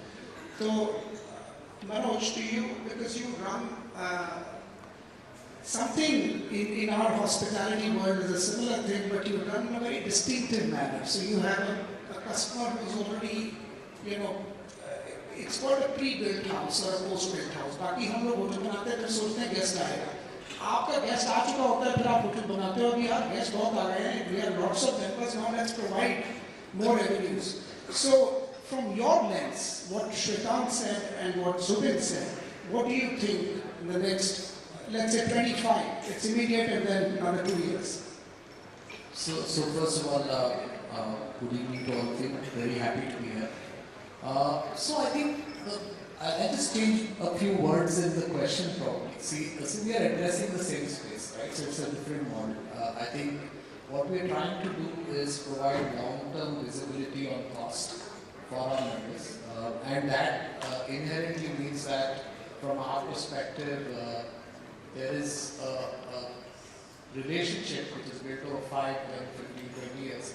And I think I saw in the previous panel, right? So we have all the data. So that's one of the biggest advantages we have from our model perspective. And what we see there is 2 or 3 interesting trends. Of course, the first wave of growth came from Tier 1 cities. And what we are discovering as our membership grows, I think it is moving to more Tier 2, Tier 3 cities. So I think there is this aspirational element of having a holiday in a nice place once a year, and we offer 7 days in a year. That's something which I think aspirational India, I think that's something which is playing out very, very strongly as we think of how our business is going. So that's number one. Number two, I think if you look at our model, it's always been about, and we have prided ourselves on this, we are creating destinations. So most of our resorts are usually, I would say, at least 2 hours away from the nearest city. And we actually have created destinations. And that really helps in a lot of ways from a perspective of offering something very, very different from what most of the other people are offering. I think that's been, the last one is, I would say, I think we have always prided ourselves on building the experience, because that's the family environment, the experience around that. I think those are the 2 or 3 differentiators. Now coming back to how do we see the market, I think the market continues to be very, very strong. I think that if you look at most of our trends, and one of our things is our model is blessed with very high occupancy because of the way we have constructed it. But even within there, I think, I'll give you an example. We opened up a new resort in Gujarat and in Bharatpur. I think that was 2 months back, and one was about 3 months back. Within a month, we are at 85-90% occupancy. What that means is people want choices. I think that came up in the previous panel also. So I think today's market is the growth is there, but I think the differentiator will be the experience and the choice you're offering.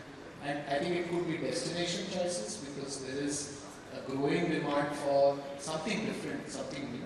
And that's something we try to build on. And to me, I think the facts about India growing, economy growing, the economy is poised to be one of the largest in the world. I think they are all going to contribute to this positive kind of cycle. The model might evolve. I think we might be talking about a very different model a few years down the line. But I think the demand trend is very, very strong.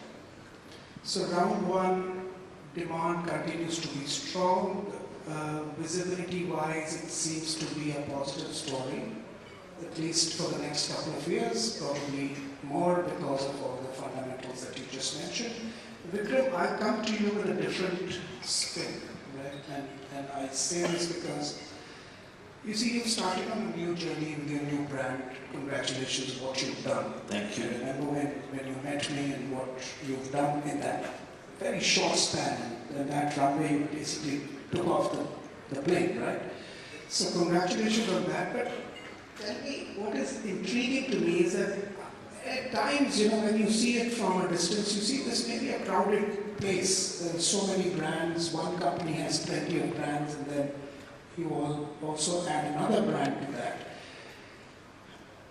Is it swimming? Is it like swimming upstream with a lot of bag and going up? Is it difficult? What was going on in your mind when you said that, listen, let me get out and do something distinctively in this space which may look cluttered? What was the thought? So, Ravi, thank you for your kind words. And so I don't think it's cluttered or crowded at all. There is room for 10, 20 more hotel companies like mine. Actually, not like mine, much larger than me.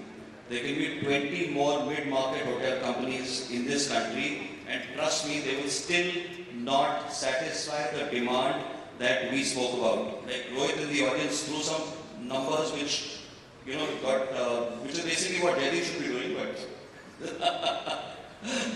but basically what I'm trying to tell you is that there is an exponential increase that you see in hotel consumption in the next few years. It's a structural change. It's not cyclical. It's not seasonal. It's not 6 years of top of the cycle. It's not 8 years of bottom of the cycle. See, we are a population of 140 crores. 10%, 14 crore log today earn more than 1 lakh rupees a month. And how many branded rooms do we have in this country? Rohit, since you're good at giving numbers, want to take a guess? It's 2 lakh rooms. So 2 lakh kamre, 10% of India's population, which is probably what is consuming hotel rooms today. And when the big thrust in GDP happens and the economy doubles in 10 years, the consumption of hotel rooms will not double. It will be exponential. And in fact, if we go by China's example, and China was where India is today in 2006, I think the growth was 10x. So where are the rooms? So really that's, my thought process. I don't know if it works. It backfires, I don't know. Time will tell. It better works. The reason I don't throw numbers anymore is because all of you know everything. अभी आज आपने राहुल पंडित जी को नहीं बुलाया, वरना मैं बोलना ही बंद कर दूँगा। वरना जयदीप भी बोल रहा था। Let's forget every other number. Let's just look at what Apple does. Apple cannot ever get wrong. Apple got into China sometimes when their GDP per capita was around 2,500. They've done that pretty much the same when we are where we are. Yeah, there was little over 2,500, and I get that. And trust me, Zubin mentioned about airports, right? It is expected that 1 out of every 3 Indian in the coming decade is going to take 2 airplanes. And that's why we have this 1,300, 1,500 airplanes orders, to the airline industry, right? Net. For the hospitality industry, operators, owners, vendors, small fries like us. This is the time to make money. Yeah, all the best to all of us. Thank you. Actually, what I'm now going to say is out of syllabus. मैंने script में नहीं डाला था, आपको जो भेजा. So I see number here, and I see all the data that you gave and the positive scenario that you said. People was not on my syllabus because I said capital baat hogi, etc. But I guess what you're trying to say is that you need so much more because there are so many heads which are coming to the heads. So where are the people? How do you do it? Now, Natwar, by the way, I was talking to him recently. He said, he's got about 1,800 kits that you have placed in 35 brands, right, across 60 cities. This is industry's largest invested skill program. Outstanding. We need more networks to do this. Or scale up करोगे दसुना, बताओ क्या करना है? Idea is to be the single largest skill assess platform in the next 5 years. My only request of this industry is that the competition is coming very fast. We just entered into facility management as a new area. There's something which is being called as the hotelization of services, which is happening. And you'll be amazed to know what these guys are up to. So I work for Table Space, I work for JLM, we've done some work for Sila. The salaries, and that's my only note of caution, is that these newcomers are offering double the salary for what we are offering to our industry. So that's a wake-up call. Thank you, Napar. That adds a very important dimension to it. Right? We all know because this is the software that we all need to run the kind of capital that you put behind the business. We need to kind of run that. Zubin, I come back to you with again from an OPCO perspective. You see, I see in the last 1 year, Hilton's working on some out-of-the-box ideas. Spark is one of them. What is the thinking behind Spark? And what's that growth like? If you can just spend a little bit of time on that trajectory. Thanks, Jerry. So, I think Vikram said it, where are the rooms? Where is the demand? Where is the supply? The fundamental belief is that India is going to grow in terms of lodging markets throughout the length and breadth of the country, which means, the 75 markets will become 150 organized markets. And today, India, if you look at the number of small cities where you can have a hotel, is actually north of 150. So the whole idea of Spark, when it is a brand which comes in at the right time, where the spending propensity of the Indian consumer is increasing, where the Indian consumer is coming from tier 2 to tier 5 cities, where the whole desire right? So Spark by Hilton is Hilton's entry into the premium economy segment. And what we have done there is we have tied up with our strategic partners, the Embassy Group, where we are working with them to bring in 150 hotels over the next 10 years. So out of those, we signed that. So we signed that strategic license agreement with them late last year, I think in November. We already have a very good number of properties in the pipeline that are coming up. I don't want to announce a number yet, but those announcements will subsequently come as we go ahead. But what I do want to convey is a very strong confidence around how the Indian market has taken to this segment. So, we announced the Spark by Hilton platform deal with the Embassy Group. Then we announced the 75 hotel Hampton by Hilton block with our partners Nile Hospitality. And then over and above that, we have also been growing in the luxury and below spaces. So, of course, we signed the World of Astoria in Jaipur, then there was a Conrad which we signed last year in Jaipur, then there are two Hiltons which opened up. One Hilton opened up in Kathmandu, another Hilton opened up in Gurgaon. We will be opening a Hilton in Hyderabad this year. We just signed a Hilton in Udaipur. DoubleTree is taking the market by storm. There's a DoubleTree which will open in Whitefield.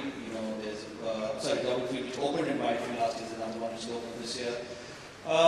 So on and so forth. So the way we are looking at it, is the market has enough bandwidth to absorb right from the luxury space right at the top and all the way down to the bottom of this value chain towards the premium economy segment, right? And our view is that India someday, and again, there are many brands now which are already, running into hundreds of units all across the country. So easily, I don't think scalability is a question at all. I think scalability will come in due course for us. We are set to actually double our operating pipeline in the next 2 years, right?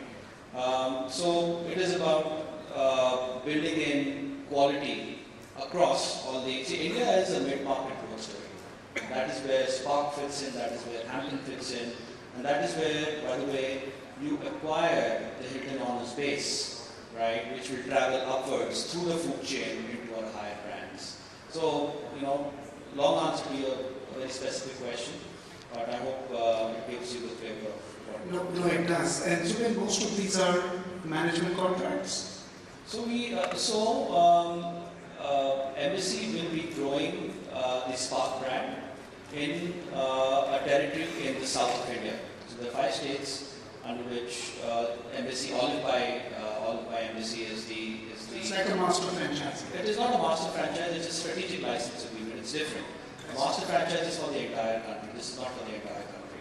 This is for 5 specific states in the south, and the deal itself complies to a certain development schedule and a certain opening schedule. So, there are those kind of milestones in this, and within those 5 states, Hilton will provide the Spark brand to Embassy, and then they will come in as the managers of those hotels with third-party individual owners. Got it. Thanks, Zubin. Vikram, holding on to this thought of the relationship between the owner and the operator. Now, I know you're doing leases as well, which is primarily leases. And what is the reason? By the way, we at JLM love leases. For us, that's a transaction, right? So the moment you have some guarantee on the balance sheet. Question. So for me to get invited to Jaideep's office for a cup of coffee, I had to do something different, and which is why I did leases, by the way. You said that, and it was mind-blowing. He said, that's what I'm going to do, that's why, so that you call me to your office. I'm not like that. I am genuinely, very welcoming. You do whatever you do. Tell us more. No, I told you the real reason, but I'll tell you the logic behind it. See, firstly, I was starting off. The brand wasn't known, and I had to do something different. There is, everybody is going asset light. That's the mantra these days. So why would an asset owner come to me unless I don't guarantee him certain returns? So I had to do something different. Leasing is a hybrid approach. It's not asset heavy, so I'm not investing in the asset, but I'm taking the P&L risk, which means that I give every owner that I sign up with a minimum guarantee. And I give him an upside through a rev share, and he gets the higher of the two.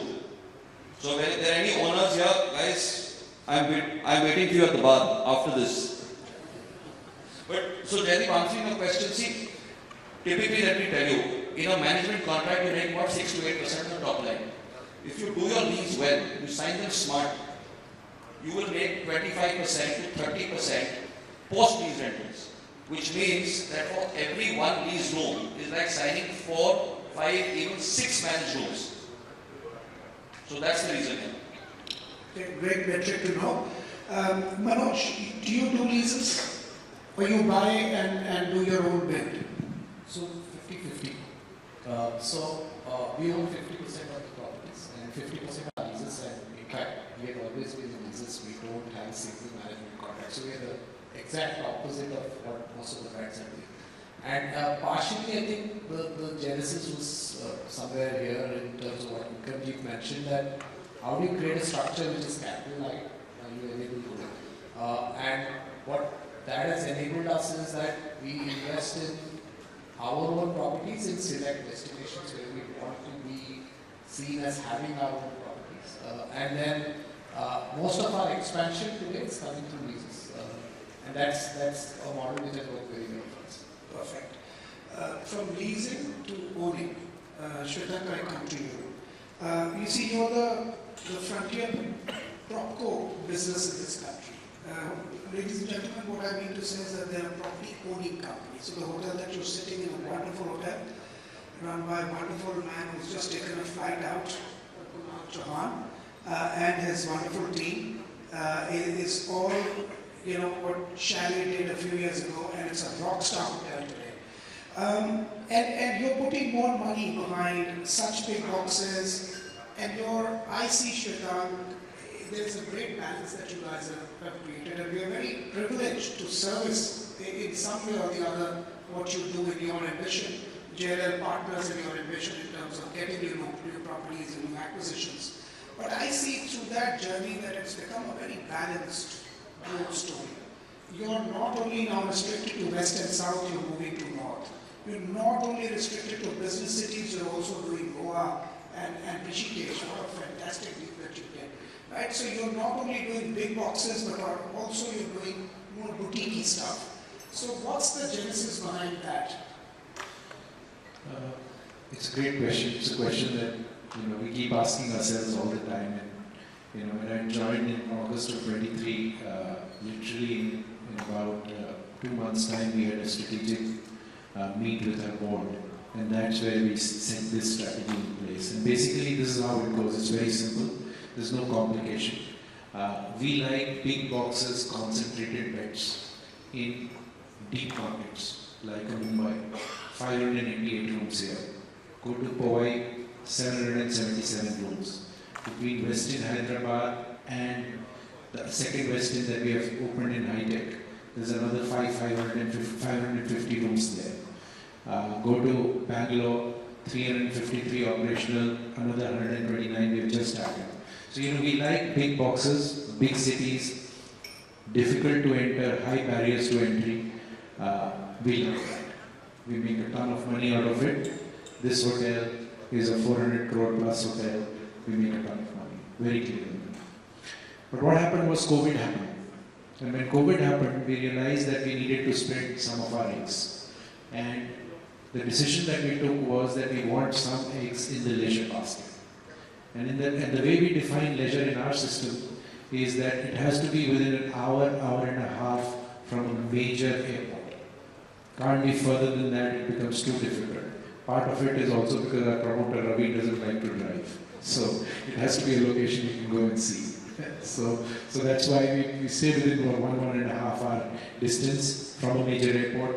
Courtyard Marriott that we acquired in Aravalli, in Faridabad, an hour and a half from Delhi. Duke's in Lonavala, under construction, beautiful hotel. Anybody who's not been there should go there in about 2 months' time. We'll finish it off. We've completely repositioned the hotel about an hour and a half from Mumbai.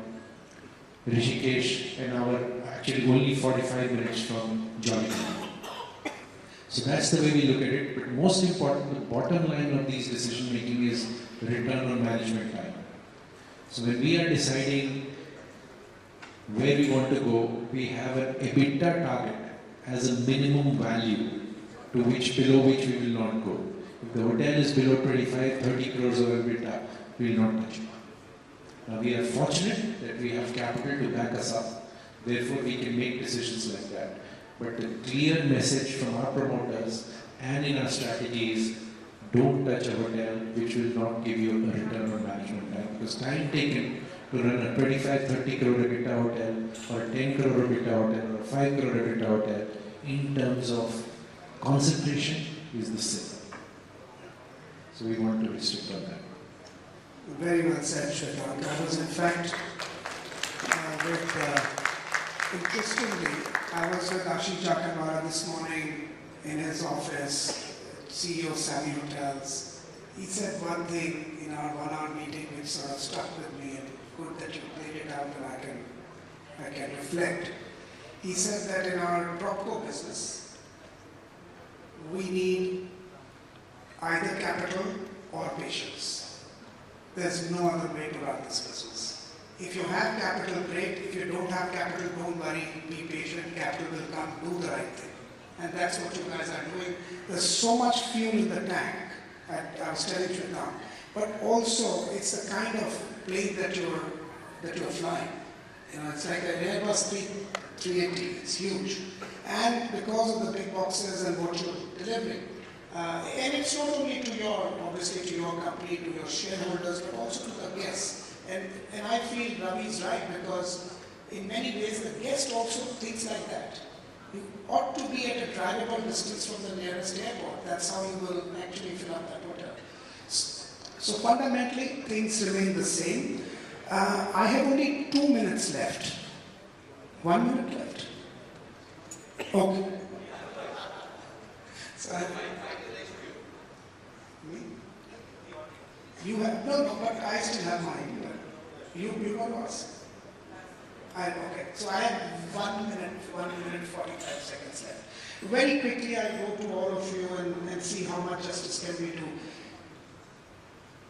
Zubin, shall I start with you? Top 3 priorities that you have in your mind for, let's say, for 2025 and maybe 2026. Top 3 priorities, and these priorities may change as we know. We all change our shoes while running, given the dynamic nature of our market.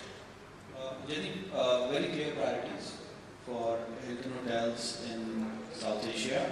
That's the business I manage. First priority is high quality growth, and that's a priority for us for 25, will be a priority for us for the next couple of years. And the second priority is to execute that high quality growth, those high quality sign-ups, and make sure that those hotels open and launch the way they should, and the operations is robust to deliver that success to our owners and deliver ROI. And the third priority is we are in a people's business. People talk to people, people run our hotels, and it is about prioritizing top talent movement into Indian hotels. So those are the top 3 things, and I think that's a lot of work in itself. Great. Manoj? Yes, coming second on this question is difficult because I think the priorities will pretty much remain the same. So clearly, number one is, we have publicly said we're going to add 1,000 rooms from now to March 26. So which is, to give you a reference point, that's about 20% growth in capacity. So clearly, how do we execute on that?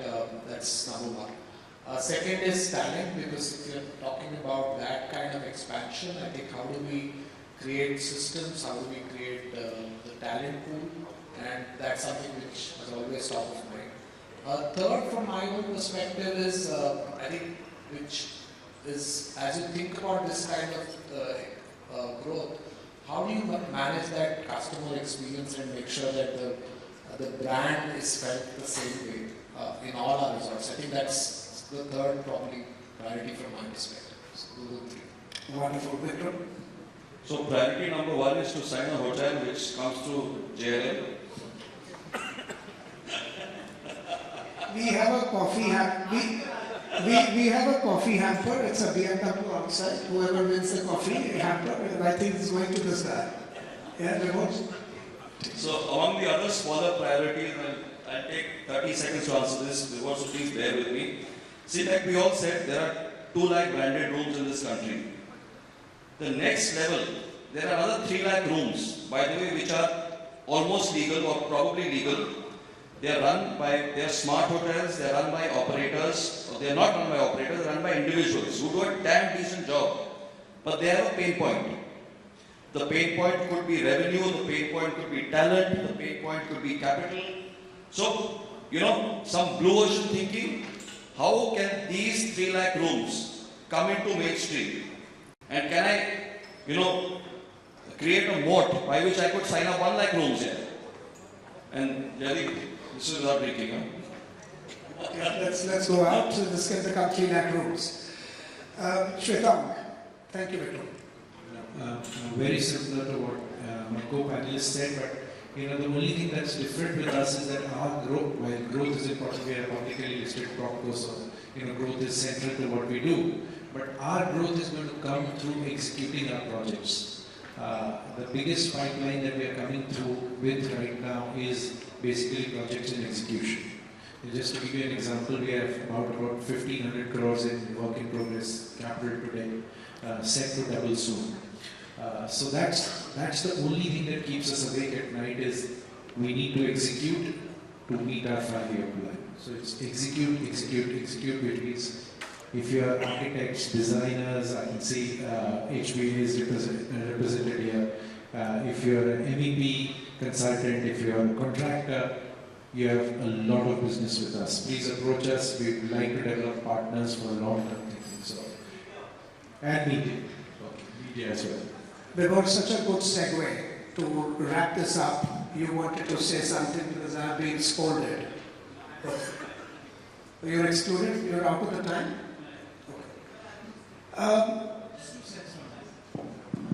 Just 2 cents from my side. A big hand to JW for a wonderful anchor, host and steering this conversation. Tons to take. Lots of insights and lots of heavyweights on the panel and people watching us live there. We are in good hands. This leadership is going to take us ahead and ahead. And as I say in Latin, semper sursum, sky is the limit. Thank you for the message. Thank you very much. Ladies and gentlemen, time's up. I had much more to ask, but let's continue. And if you have any more questions, we're outside. Let's go grab a drink. Mr. Dang, not just yet. Please do allow us a moment more. There's one more final discussion, so let's keep those drinks a little bit after that. But you always keep us final, right? So may I request all of you to please put your hands together for them as we capture them in the same frame. Please ignore the last 10 seconds of everything he said. I promise you those drinks, but after the next, 30 minutes or so. So please do bear with us because we are very, very excited. After our next panel discussion, we're going to be presented the much-awaited ESG Excellence Awards. That's going to make sure that we garner all your love because we are very excited as we are going to unveil the West Region Awards for ESG Excellence. So a round of applause for that.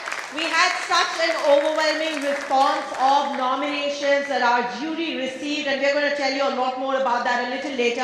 Thank you, gentlemen. It's been a pleasure having you here, and may we offer you a token of our love on your way down. Thank you so very much for joining in. Thank you, Mr. Dang, for being here and moderating this segment. Before I invite my next set of speakers on stage, let's take a look at this audiovisual to know more about our design partner, Merino Senses.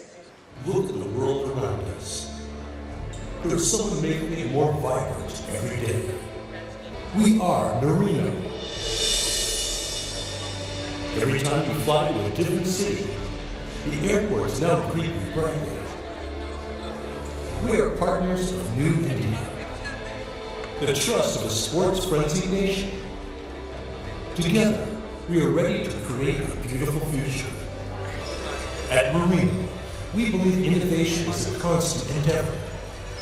Our sustained initiatives have transformed the decorative service industry, for we are not just the global leader in decorative laminates. We are one of our kind. We are different. Merino, be different. I'm about to welcome my next set of speakers on stage, and as we get set to do that, after our next panel discussion, we will be opening the doors for our very, very special segment, the ESG Excellence Awards. And as we get set for that, let me request my team to display the next set of speakers up on the screen. It is such a pleasure to have not just our eminent speakers, but also our jury members participate in this next panel discussion that is going to talk about a subject that's very close to our heart, which is the ESG mandate, where we're going to talk about sustainability, where we're going to touch upon ethics, about growth, and how is it that our speakers are really thinking about all of this and making sure that they practice it at their organizations. So with great pleasure, may I have all of you put your hands together for Mr. Abhishek Mathur, Director, Studio HVA. Let's welcome him. May I have the pleasure of inviting Ms. Ambika Gautam, Founding Partner, the People Network. Please put your hands together for Mr. Avinash Kumar, President, Athud. Like I said, they're also a part of our board of jury, so wonderful having you here. May I request all of you to please welcome our fabulous panelists. Let's hear it up for Mr. Rohit Varnu, Executive Director of WANG Hospitality Equipment. Wonderful to have you here with us. May I request all of you to please join us on stage along with our fabulous moderator, Mr. Sriram Kuchimanchi, founder, Smart Therma. Round of applause for all of them, please. While they step on stage and take a seat as per the images on the backdrop, may I once again humbly request all our guests in the pre-function area. I promise you there will be enough and more time for us to network a little later. For now, as a mark of respect to my wonderful speakers on stage, please join us back inside the hall. First and foremost, thank you. Thank you for inviting all of us here on behalf of all of us. And I'll do 2-3 times where I'll do on behalf of all of them in the interest of time. So one of the behalf of all of them is thanking to invite us here. Also as jury members, we've had an opportunity to go through all the applicants, some fantastic applications from West Zone, as opposed to South and North. Last year we saw. Some of us are continuing jury members here. So it was great. Second thing, except Rohit, who's got a direct connection to the hospitality sector, we're all quite disconnected. I think Vibor and team very strategically brought all of us to talk ESG. We're all practicing sustainability, social, environmental, and governance work here at different sectors and different ways for many years. So I hope we'll bring an entire angle on ESG. The previous 2 sessions spoke exclusively about growth, the industry, the challenges we're facing. So I hope we'll shed a lot of light on the climate and the social part of it. That's our interest. As people come in, maybe I'll tell a couple of jokes and it'll get more interesting. There was once. Okay, from climate and ESG perspective, let me shed some light. Everybody spoke about the industry's growth and all. So here's a question. Can you tell me the hottest year we've had in the last 15 years? 2024. Yeah, you get to win the next one. Yes. So in the last 15 years, every year was the hottest year compared to the previous year. Globally, we've been getting hotter and hotter and hotter each year. Right? So 2030 was supposed to be the year we cross 1.5 degrees centigrade global temperature. We're going to cross it in 2028. So that is the amount of acceleration.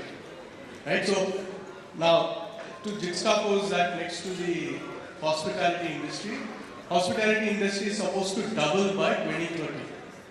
We are going from $247 billion to somewhere around $500 billion by 2030. That's the growth of the industry. Do any of you know the greenhouse gas impact of the hospitality sector globally? I'll answer. It's 1%. It's not much, right? It's 1%. So the global carbon footprint is 37 billion tons of carbon. 1% of this is from hospitality. Now you could say it's just 1%. Are we responsible? 1% is a pretty big number. And more importantly, 50% of that 1% is non-transport. 50% of that, which means it directly falls into whatever you're all doing. Rooms, lodging, food, services, people, equipment, material, all that becomes part of what you do. That's 50% of the hotel industry. So I think that's an exciting thing because you have a huge chance to make an impact. There's enough data. Some of some of the hotels who submitted success stories are from here, and you have data to prove that there's a top line and bottom line value of becoming sustainable. Why is this important? Sustainability is not a CSR activity; it's an ESG activity. Right? So that's a critical part to understand.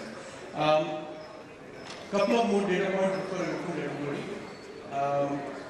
I said it's 1%, right?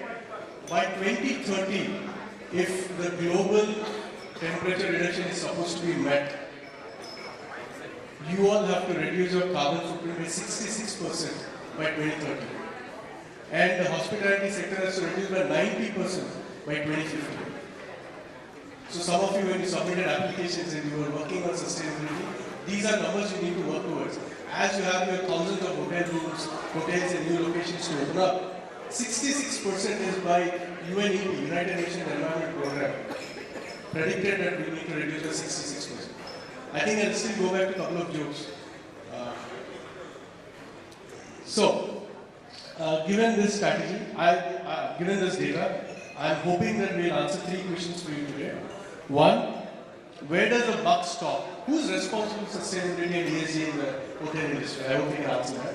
Second, vast majority of the industry still believes that sustainability and business do not work together. Right? You still look at this as a social quotient. You think that you're doing good for somebody else, not to the hotel itself. I hope you can dispel some of that. And lastly, we would share some innovative ideas we've seen in the applicants and what we've seen in the market. Our aim is to do that. I will get into the questions.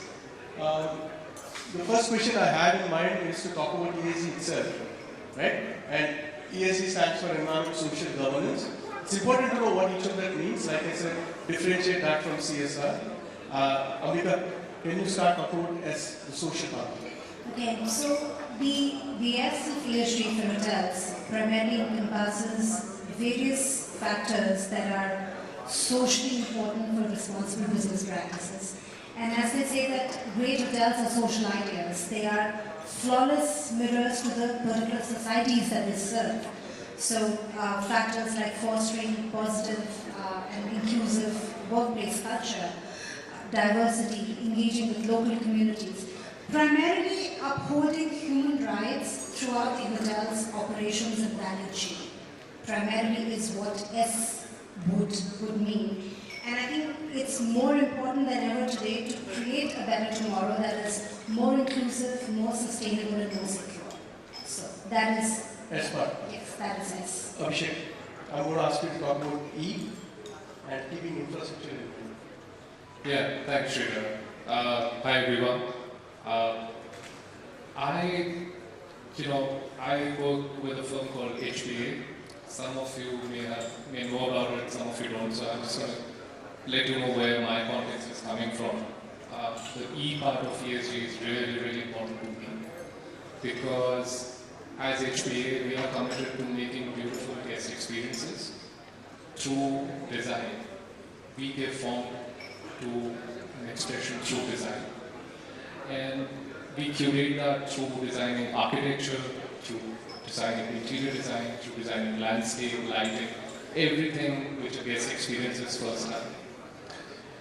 And through this sort of quest for design, what we have figured out is that the environmental aspect is so important. It's much more than the visual aspect that design is associated with. We focus on creating that total experience, and through some of our projects, like the Capella in Singapore, we have figured out a way of how to reduce wastage, which is such an important part of built environment and keeping ESG in mind. We have also figured out a way how to be contextual, how to work with local materials, how to reduce cost, how to reduce carbon footprint, how to reduce the embodied energy levels with the material palette that we're using. Not only is it good for you, not only is it healthy, but it gives a form to a truly authentic expression. And this is really important. This is where the owners get value, this is where the operators get value. So I just want to emphasize the problem with us being focused on sustainability very often that I see from a designer perspective and from the guest perspective, that it is deemed to be a little unsexy. You know, most people think of sustainability as something which is like an add-on. But for us, it's sort of basic hygiene. Not only that, but it can give form to a beautiful expression. And I would love to talk with anyone later, maybe show you things that we've done. But yeah, that's what ESG means to me with the focus on. Thanks. Avinash, I wanted to talk governance, but also tie the whole story of ESG, but one minute. Thanks, first of all, Shiva. So, governance is very, very important, and it's basically a top-down approach. It's all about the ethical leadership, strategic decision making, ensuring trust among the stakeholders. Because ultimately, it is the governance, the company board structure responsible for all the transparent policies, whether it is sustainability, in hospitality, or any other sectors. So basically, this particular board or governance structure is responsible for cascading down all the policies in a transparent way. And this is so important that ultimately, because the people believe in these guys, because they have the authority not only to ensure the transparent policies, but also to pass on the budgets. And ultimately, they are the key stakeholders. Obviously, among other stakeholders are the guests also and other people also, the investors also. So governance is so important that the social and environmental component directly or indirectly revolves around governance. So if you don't have an effective or ethical governance, you are not going to do much, neither on the environmental component nor on the social component. So it is very, very important. Rohit, you have your question is going to be purely from an entrepreneur who's working in the industry to talk about how ESG plays a role in what you do. Hi, very good evening everyone, and thank you ITP for having me on the panel. Well, I'll begin by giving you a divergent view. Two views are diametrically opposite. So in my humble opinion, and this is what we touched base briefly earlier when we discussed as well, I'm of a firm opinion that anybody in the world, right, who's trying to teach us Indians, right, that we got to be conscious about ESG. Sometimes I take it like a bad joke, pun intended, okay? And why? Because let's go back to the history quickly and deep dive into, let's say, what Americans did, and they still continue to do. They are energy guzzlers and they don't care. In fact, the recent press conference that President Trump did was drill, baby, drill. He's not bothered, right? So that's one. What UK did, let's say, they exploited ravagers for 200 years, took out $45 trillion worth of money, so on and so forth. And today, when we as an emerging country is trying to make life better for our people, it is but obvious that we are going to consume energy, right?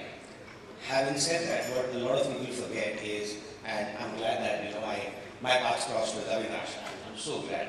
And he kind of supported me on this view that despite being an emerging economy, emerging country, energy guzzling country, whatever a bad word that we think about, we still take pride, or rather if I would say immense pride, that on a per capita basis our carbon footprint is not just the least, but it is less than the global average. And thanks for sharing that information with me. So yeah, that's my view on ESG. Having said that, this was the one view. The diametrically opposite view to this view would be that, well, whatever said and done, the least that all of us here, regardless of our age groups, ought to do, ought to be concerned is to think about our future generations. I've got a 7-year-old daughter, and I think every day what I need to do. And I'm sure my parents did when I was growing up as their kid, what they should be doing as a parent. And similarly, whether we are parents, whether we are elder siblings, or for that matter, industry stalwarts, we've got to do things and leave this world in somewhat better condition, somewhat better position than what it is today currently for the future generations. So that's my take on it. Thank you, Lord. And you need to remember the class is waiting for you, so you need to finish faster. Okay, a key part, I'm sure all of you keep thinking, who's responsible? This is the biggest question, right? You would see, there's so many stakeholders. There's the government, there is the owner, there's the operator, there's the vendor, there's the customer.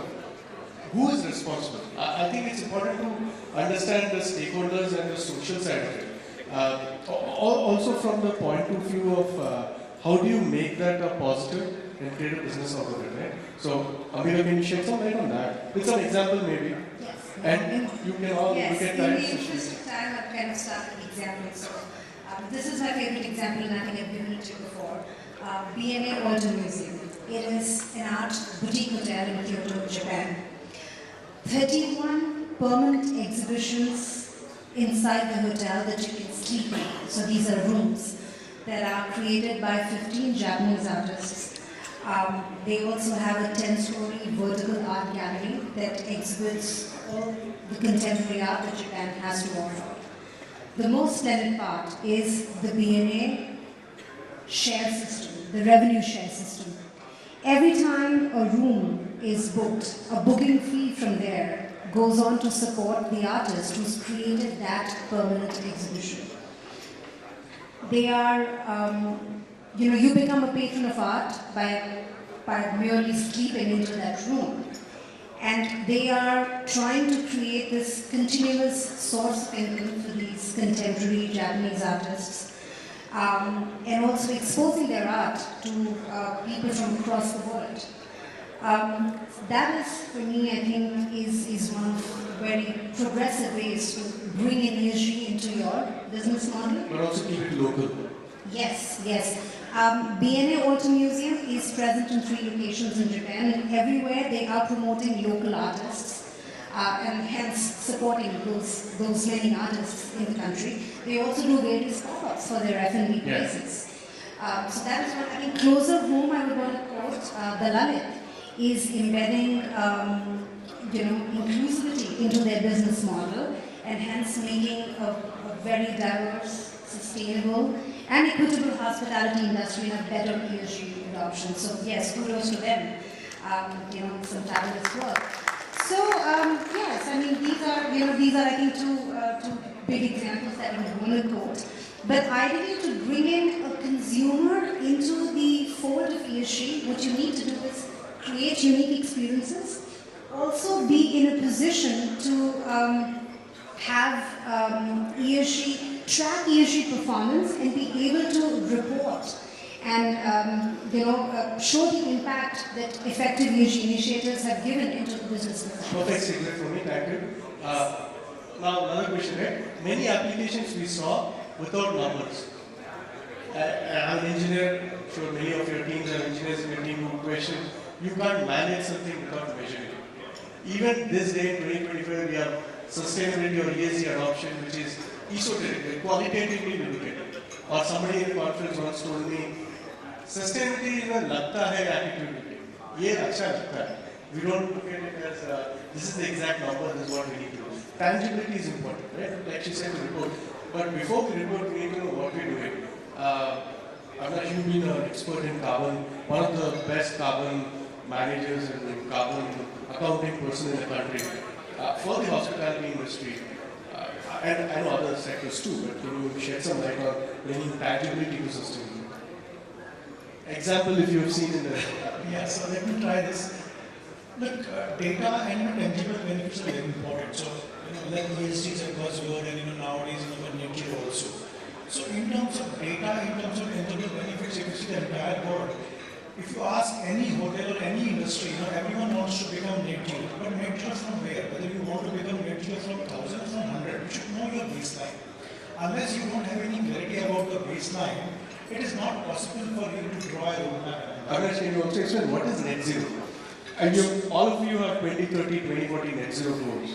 But what is net zero, right? We need to know that. So basically, net zero, you completely zero down all your emissions with optimization and reduction efforts without actually moving towards the offsetting option. Offsetting should be the last option. Like you can reduce down, you can utilize your hard to abate residual emissions with the help of offsetting. But now coming to the tangible benefits. So I read a lot of reports, about all the hotels, many hotels. Some of the hotels are doing very, very good work. So I'm not endorsing any particular hotel over here, but I was going through the Hilton reports, report, and they have done some very commendable job as compared to 2008 baseline. They have reduced down their carbon footprint by 49%, water close to 22%, waste 45%. In some of the hotels around the world, especially in the UK, US, and some part of the Europe, they are completely sourcing the energy from the renewable source of energy.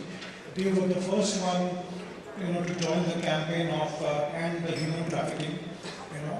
They ranked almost number 1 in EcoVadis rating, then A rating on the CDP portal. So a lot of commendable work they are doing, which compel us to believe, to know that why the carbon foot reductions or ethical sourcing or sustainability is important. So whenever such kind of case studies, you publish, you talk about in the public domain, all the other, hotel or other groups, they also learn from that. So that's why data is very important, because sometimes you should not only be good, you should appear to be good. Because if you appear to be good, people learn from it. Thanks. Okay, Abhishek. You should shed some light on experiences. Sustainability cannot be just a good design building which is reducing energy footprint by 30% or water footprint by 70%, right? Design is an experience as well, not just the building. So can you talk about that from a sustainability point of view? And again, you gave a great example. Yeah, sure. I can talk about that. I think, to the question of how we can make sustainability more palatable, more design-driven, this is a role where I think our discipline as designers really takes center stage. I was giving an example of Capella Singapore that we designed some time back, which has got rave reviews. Capella in Singapore, for those who haven't visited, is like a new addition to an already colonial building. I wish I could show the visuals. We worked with Norman Foster to create the external edition of the building. And more importantly, we worked with the whole ecosystem of the landscape of that whole resort, where we were able to retain most of the major tree plantations at that site. And we reinvigorated the whole edge of that resort with more densely forested areas, so it was almost like a reforesting exercise. But then as you come close to the villas, we sort of made it more articulated edges, not completely manicured, but this is a good example of how to not only revitalize an old landscape, because we have to remember something already exists. As designers, I hate to admit it, but we can only destroy. We can't create anything. And we have to be extremely conscious of how we create something new with a very light footprint. There are 2 lakh rooms or something coming up in the next 5 years. Yes, and that's where I think the design community really needs to step up. Yeah, but I think, we are all complicit in this destruction, so to speak. We need to go with a really light foot. And I think we need good precedents. We need to make it a viable option for the owner-operator relationships, for the buyers at large. We need to get a new experience. If I can just put it, and we need to redefine the luxury experience. Because, there are, another example is the Silk Express that we've done in China, which is a hotel in a train. The whole train is going through an entire expanse where the travelers can really cut through the breadth of the geography and become more conscious of the entire environment around them. So there are different, and it's a great use of adaptive reuse, which is another big strategy which in India I think can be really, really successful, given the amount of old heritage buildings that we have. So yeah, that's my 2 cents. Thanks, and I will come back on that. Rohit, my friend, we both have 7 minutes and 20 seconds. So you have 3 minutes, I need 4 minutes. So, question to you. A lot of you heavily depend on supply chain and vendors, right, to supply services to you. Rohit represents that industry quite well. And so, I have a very specific question. Can you name the top, first of all, do your clients ask you your ESG compliance? 1. And 2, what are the top 3 ESG related questions they ask you, which is something they can, rest of them can learn and take on? So honestly, in the entire ecosystem, by the time we come into play, a lot of water has actually gone under the bridge. And these questions are normally thrown to good people like the operators, for example, Abhishek, and so on and so forth. But well, in terms of what we as vendors or contractors bring onto the table is in the spirit of living the ESG dream, right? If I would put it for lack of a better thought, is to basically collaborate by having strategic partnerships. With OEM partners who spend millions of dollars or euros for that matter to continuously, let's say, improve by embracing tech and helping bring down the carbon footprint of Avinash, if I were to say. The second thing is that we genuinely believe on the sustainability factor. So one thing is, as I said, strategic partnerships will help us bring down the overall carbon footprint. Things matter such as waste management, water conservation, or for that matter, water usage, HVAC. Major energy cluster. We have mentioned with us from QuickClean. We will agree laundry cannot be, they can't be anything other than laundry to be a greater energy cluster. But that's one part of the thing. The other part of the thing is the sustainability part, right? On the sustainability part, if I were to say, well, we try and look within and we try to put things in context. I think just maybe about an hour or so, or maybe 45 minutes ago, we were talking about where India is headed. So we got to understand where we headed, and then where in that whole dream of the ecosystem where we fit in, how we fit in, how we are relevant, right? So we always have believed, even though we are very tiny, we believe that it is very critical for us to adopt and embrace the people first approach. Because today, if let's say I am sitting here wearing a suit and perhaps looking borderline good, if at all, is because there are some people working their heart out in my office in various locations. In fact, if I were to call out names, I have people right now all across the country trying to make things happen. So people first approach and continuously, learning from others outside of the ecosystem. I would just conclude by giving you one example, which is an author, which I urge everybody to read about and read his books, is a guy called Kamol Bandyopadhyay. He's written some absolutely fantastic books for success stories in the corporate world. And my biggest take from him has been to develop, to dream for WHETL to become a she company, which is sustainable, honest, humble, and enterprising. So that's what I would like to conclude with. So I like the she. Actually, I'm going to... And I want to change back from the last week. I want to set it up and I want to really stand and talk. So, do you know when the first time climate change was spoken in public forum? Can anybody guess? 1912. 1912, the first article was written in a newspaper in New Zealand. Sorry? 1952, the first booklet about climate change and industrial revolution causing carbon in the atmosphere and heating up was written. 1984, a book called Silent Spring was written by Rachel Carson. 2001, a movie called Inconvenient Truth was made. I don't know if anybody has not seen it. I highly recommend you should watch it. 2009, this is what happened. Russia goes to Antarctica. Russia digs 5 kilometers down, takes out ice core, and identifies how much carbon was sequestered during the previous ice age.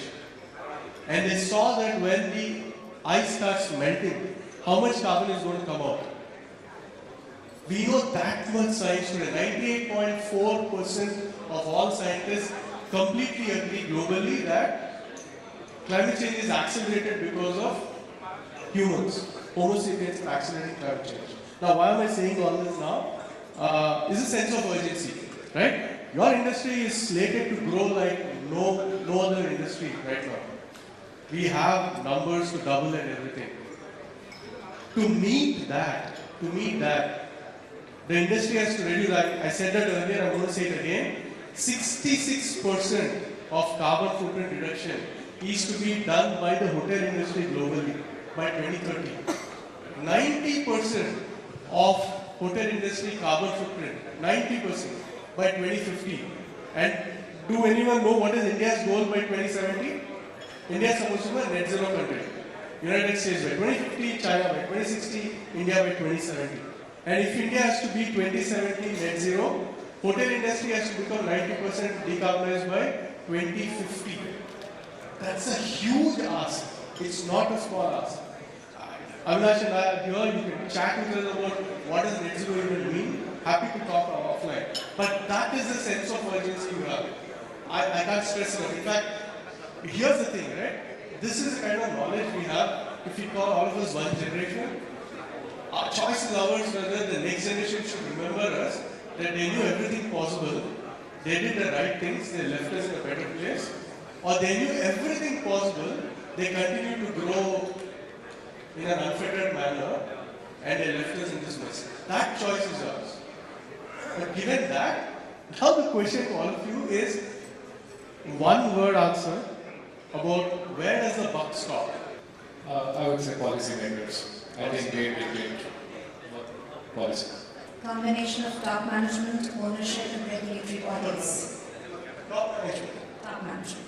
Yeah, top management, because everything they are responsible for. I think that the answer has been given by the panel, so I think it's a mix of policy, the most part of it, and the top management. Yeah, thanks. So I actually agree with Rohit on this, definitely. It's actually all of us, all stakeholders from the customer till the top management, the developer, the operator, the vendors, all of us are there. Why is this important? Because there is this very famous term called someone else's problem. There's a book on that, please read it. But in this sustainability adoption, all the industries, not just hospitality, we always look at it someone else's problem. It's not. In fact, I would go so far to say, we are the people we've been waiting for. Next generation is going to not solve this problem. Thank you everybody for this. So, I have seen many hotels, most of the hotels, they always in terms of ESG reporting. So they follow different frameworks. I will request if hotel industry start following a very uniform ESG reporting. I think GRESB is the platform they can start following because it's something very unique for the real estate plus the hotel industry plus the infra. And I think one of my colleague conference also here this week. I think that will give them a benchmarking as well as over and above what they are doing and what their peers are doing in the country, the region. Thank you so very much for that. May I request all of you to please join us for a group picture. A round of applause for our fabulous panelists and Jairam, our moderator. May I please request all our guests at the back end of the hall to join us up front, take a seat. Please do be party to this absolutely fantastic unveil of the Hotelier India ESG Excellence Awards 2025. As we get set to begin with our award ceremony in just a bit, let's look forward to celebrating together because this is an endeavor that we've worked very, very hard for. And trust me when I say this, that in the hospitality industry today, when we talk about purpose, when we talk about impact, sustainability has truly become a cornerstone of modern hospitality, and the Hotelier India ESG Excellence Awards are dedicated to recognizing hotels that are today actively embracing and implementing ESG practices. We would like to take a moment and begin with the awards for the Western region. And as we do that, I would like to share with all of you winners that we look forward to having you share your pictures holding that beautiful plaque of honor on your social media handles. Please do remember to tag us. This event is live on YouTube, and we would love for you to share the message and the link to the community to really showcase how we all are consciously thinking and making efforts. So thank you so very much. Once again, those of you still at the back end would request you to please come up ahead as we look forward to commencing with the first ESG Excellence Awards category. Let's get set to present to you this category, and let me extend a very warm welcome to our presenters, Mr. Mayank Singhi, Zonal Head, Merino, India. Please put your hands together as I request his kind presence on stage. May I also welcome Kazima Chikawa, Principal Architect, Designers Group. A round of applause to Mr. Kunal Chauhan, GM JW Marriott Mumbai Sahar, to join us to present the awards. The first few categories will be presented by you. Well, this is a category that we are so very excited about, and I'd like to share with you that we'd like to pass on all the very best once again to the wonderful nominees that we had here. May I request all of you to please get set.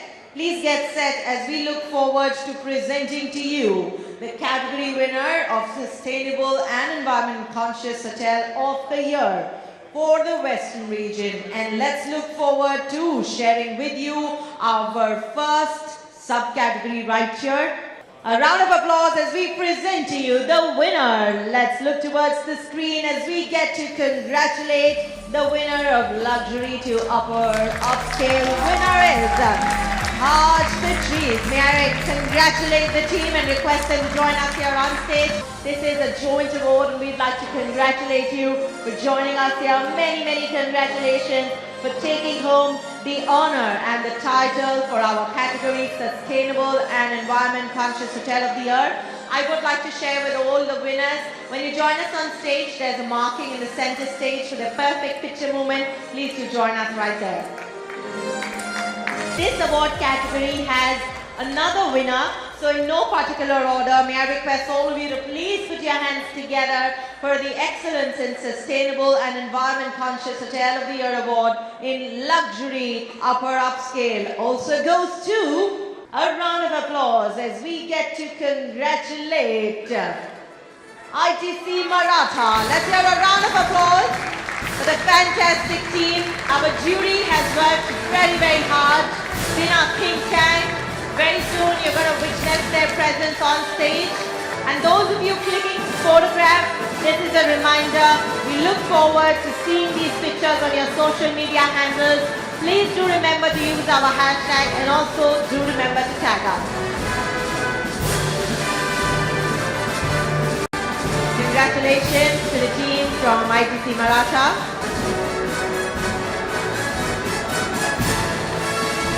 I'd like to request Mr. Mayank Singhi to please stay on. Thank you so very much. I'd like to request you to please carry on with your presence here. May I please have the pleasure of inviting Mr. Jaydeep Dang, Managing Director, Hotels and Hospitality Group, GLL, to join us on stage and give company to Mr. Mayank Singhi. A round of applause as he steps forward. You heard him earlier today as our moderator, and now he's joining us on stage as a presenter. Thank you so very much for being here. Wonderful having you here, and this is what takes us to yet another exciting subcategory right here. Amongst all of you, let us showcase to you our next category at the Hotelier India GM Summit and ESG Excellence Awards 2025. Our next category for all of you right here, and the subhead of this category is up on the screen for all of you. Let's take a look as we get set to congratulate this award category winner of upscale, mid-scale. May I request all of you to please get set to congratulate the winner. A round of applause for the Westin Pune Goregaon Park. Many, many congratulations.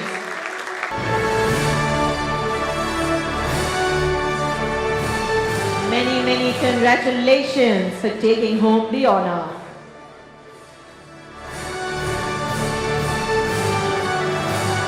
Thank you, gentlemen. Wonderful having you here. Thank you so very much for joining us. Up next, may I request all of you to please put your hands together as I welcome Mr. Raghavan Unnikrishnan, Deputy General Manager, West Region, Matrix Fitness. A round of applause for Mr. Manoj Bhatt, Managing Director and Chief Executive Officer, Mahindra Holidays. May I also have the pleasure of inviting our wonderful leader, Mr. Martin Chambers, Managing Director, ITP Media Group. A round of applause, as it is an absolute delight to have our global MD here with us. And we are so very glad that we could be a part of this brilliant show. Your presence here means a lot. Let's have a round of applause for our presenters. Thank you so very much and welcome. It's now time that we showcase to you our category in the Excellence in Sustainable and Environment Conscious Hotel of the Year Award when we talk about our subcategory of economy budget. May I request all of you to please look forward to the absolutely brilliant category winner. A round of applause as we get set to congratulate Ginger Goa Candlin. May I request the winning team to please join us on stage. Many, many warm wishes. Here is a reminder to all the winners to stay with us for a group picture at the end of the show. You know, it is the community more than anything that can show love and pay respect to all the winners. They deserve it. Thank you.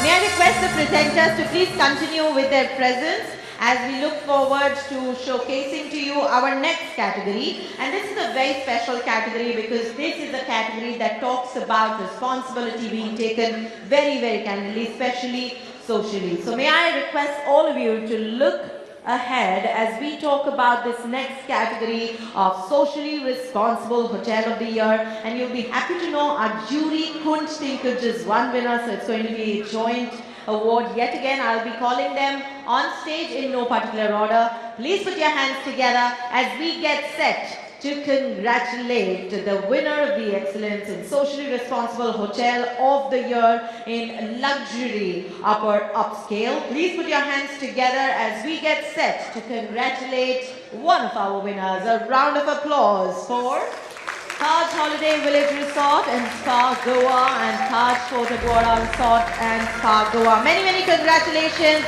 to the team for taking home the winner's title in Excellence in Socially Responsible Hotel of the Year.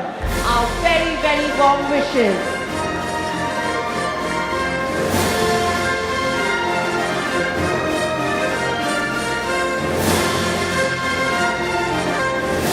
Incredible work by you and the team. Like we mentioned, that this category has not just one but two winners. So may I request all of you to please get set for Socially Responsible Hotel of the Year in Luxury Upper Upscale category. A round of applause as we get set to congratulate yet another winner, the Lalit, because of their belief in diversity, equity and inclusion. It has truly become a way of life living for them, and it is in their DNA. We would in fact love to hear their thoughts of how they made sure that inclusivity is a belief and a practice today and not just something that is about words. So may I request all of you to please put your hands together for the team from the Lalit.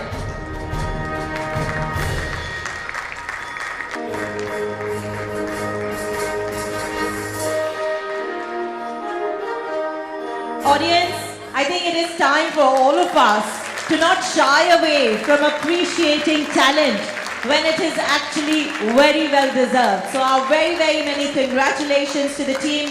Before I let you all go, may I request you to share a few words on what holding that trophy means to you all, and how is it that you have created this very welcoming, effortless way of living, of practicing. Namaskar everyone. At Lalit, diversity, equity and inclusion is a part of our DNA. And what I'd like to share with the audience that it's not a tick-in-the-box activity for us. It's something that we truly believe in, whether it's working with the LGBTQAI plus community, working with acid attack warriors, working with people that are differently abled. I think we believe in getting people to be their authentic selves at the workplace. I think that is what makes us different. And yeah, thank you. Thank you. Namaskar everyone. So like my ma'am said, it's very, very important for us to ensure that when anybody walks into the Lalit, be it as a guest or as our team member, they see themselves represented, they see themselves reflected. And what is very, very important is that it's not just about them being seen or heard, but valued and celebrated as who they are. And this is what matters to us. And I think this recognition today is a reflection to that, because it's very, very important that as our commitment to build an inclusive India, which belongs to all of us, we take corrective measures, we take affirmative actions, and we collaborate, because the future of hospitality cannot be rooted into isolation spaces. We need to collaborate with each other to build the capacity of individuals who are still looked at from the margins aspects. So I think let's collaborate, let's put together our thoughts, and let's integrate and celebrate individuals from different walks of life, because the future is all of us. And when I say all of us, that includes LGBTQIA plus community, persons with disabilities, after attack warriors, people from different castes, different color, different religions, and people who are born in this world, which is a land of humans, which is a land of all of us together. Namaskar everybody, just a quick word from our end. I think picture speaks 1,000 words. This picture speaks 1,000,000. It just tells you what diversity, equity and inclusion is all about. And thank you so much for being together, because we believe in collaboration, which is collaboration with competition. So thank you for being this wonderful audience. Thank you for being a wonderful family. Love you all. Thank you. Namaskar. Thank you for those wonderful words, and I think your words have encouraged so many of our audience members here. So all set to celebrate. Holding that is a proud moment for you all. So thank you so very much, and warm wishes to you. Thank you, presenters. Lovely having the two of you join us for this very interesting segment. Audience members, show some love, please. Thank you so much. Here is a reminder to all of you that we are live on YouTube across the globe. People from the community are all watching us. So let's make this equally memorable for them. As we move on to the next segment, may I have the pleasure of welcoming Ms. Anshul Gupta, founder and CEO, QuickClean Laundry Solutions. A round of applause as he steps forward. May I request Mr. Rahul Supera, Managing Director, IGB Media India, to please join us on stage for the next category right here. My audience to please put their hands together. Welcome, gentlemen, and thank you so very much for being here. And as we are so excited to showcase to you our next category, which really talks about how today we are moving ahead, and that is why our next category up on the screen for all of you is Excellence in Corporate Governance Hotel of the Year, Upscale Mid-Scale winner. A round of applause as we congratulate the absolutely fantastic winning team. Please put your hands together as we pass on our warm wishes to the winners, the Western Mumbai Garden City in the upper upscale mid-scale winning category. The socially responsible hotel of the year in the upscale mid-scale category, the Western Mumbai Garden City.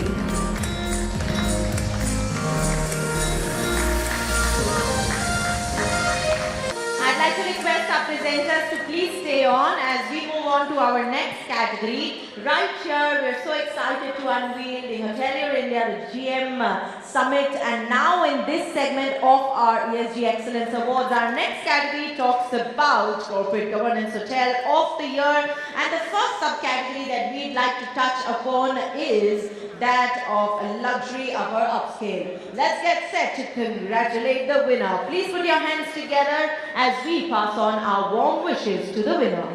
Let's hear it up. The taking the title is JW Marriott Mumbai Sahar.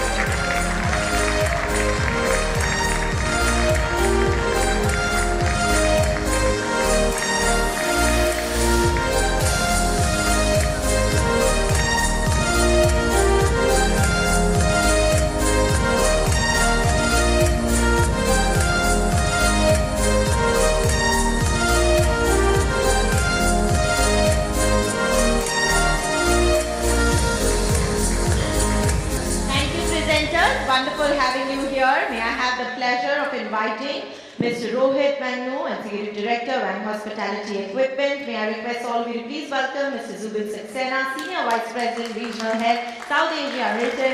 A round of applause for the absolutely sensational Mr. Vibhor Srivastava, MD, Events, ITP Media India, joining us on stage for this very, very interesting segment that we're going to be unveiling all for you. Welcome, gentlemen. Lovely having you here with us. Thank you so very much for the presence. And as we look forward to the screen for this category, let's bring to you our next subcategory, which is that of upscale mid-scale. Please put your hands together for taking home the winner's title is Hilton Mumbai International Airport. Many, many congratulations. A round of applause for the winning team.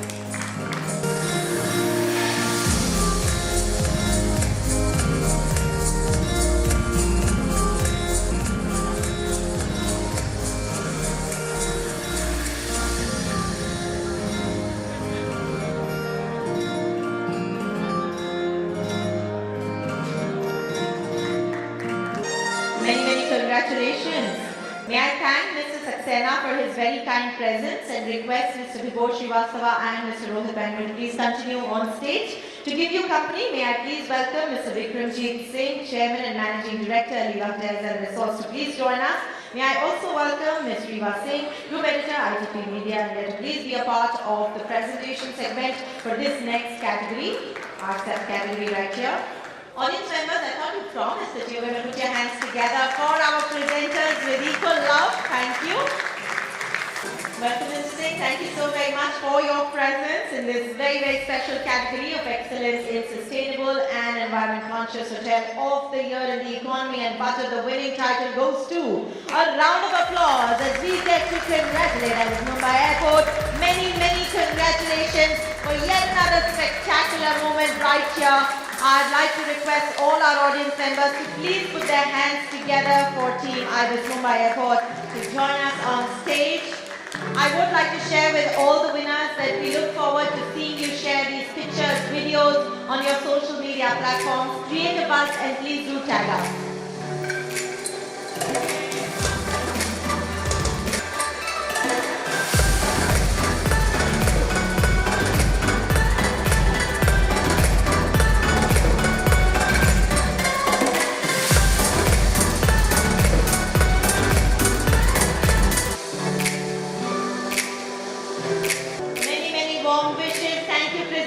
You have all been so very kind by your presence here. And this is what takes me to the next segment. You know, yes, it's a spectacular win for so many properties. It's a spectacular win for so many of us here. But our jury couldn't really picture one moment without this special and exceptional recognition. And this is being given for the most innovative ESG hotel of the year. To do the honors, may I request our jury members to join us here on stage. Please do welcome them with a round of applause. May I present to you our board of jury. We have with us Mr. Sriram Kuchimanchi, founder, Smart Therma, Mr. Abhishek Mathur, director, Studio HBA, Ms. Ambika Gautam, founding partner, The People Network, Mr. Avinash Kumar, president, It is such a delight to have our jury members here with us. Thank you so very much. And now that our jury members are here on stage, excited to share the journey with us, it will be an absolute pleasure to have our head join us on stage yet again. May I please request Mr. Martin Chambers, Managing Director, ITP Media Group, to join us on stage as we get set to present this very, very special honor. So may I request all of you to please put your hands together for this very special award that we're about to unveil. Thank you so much for being here. But this is a special segment, so may we bring to you the most innovative ESG hotel of the year. Please put your hands together as we get set to congratulate this absolutely fantastic establishment. A round of applause. The most innovative ESG hotel of the year goes to the absolutely brilliant Madhuban Resort and Spa. Many, many congratulations to the team and our warm wishes. as we get set to take that celebration forward, may I request for a microphone, please? May I request for a microphone, please? I am going to give one word to all my jury members, what they thought about the categories before we give this out.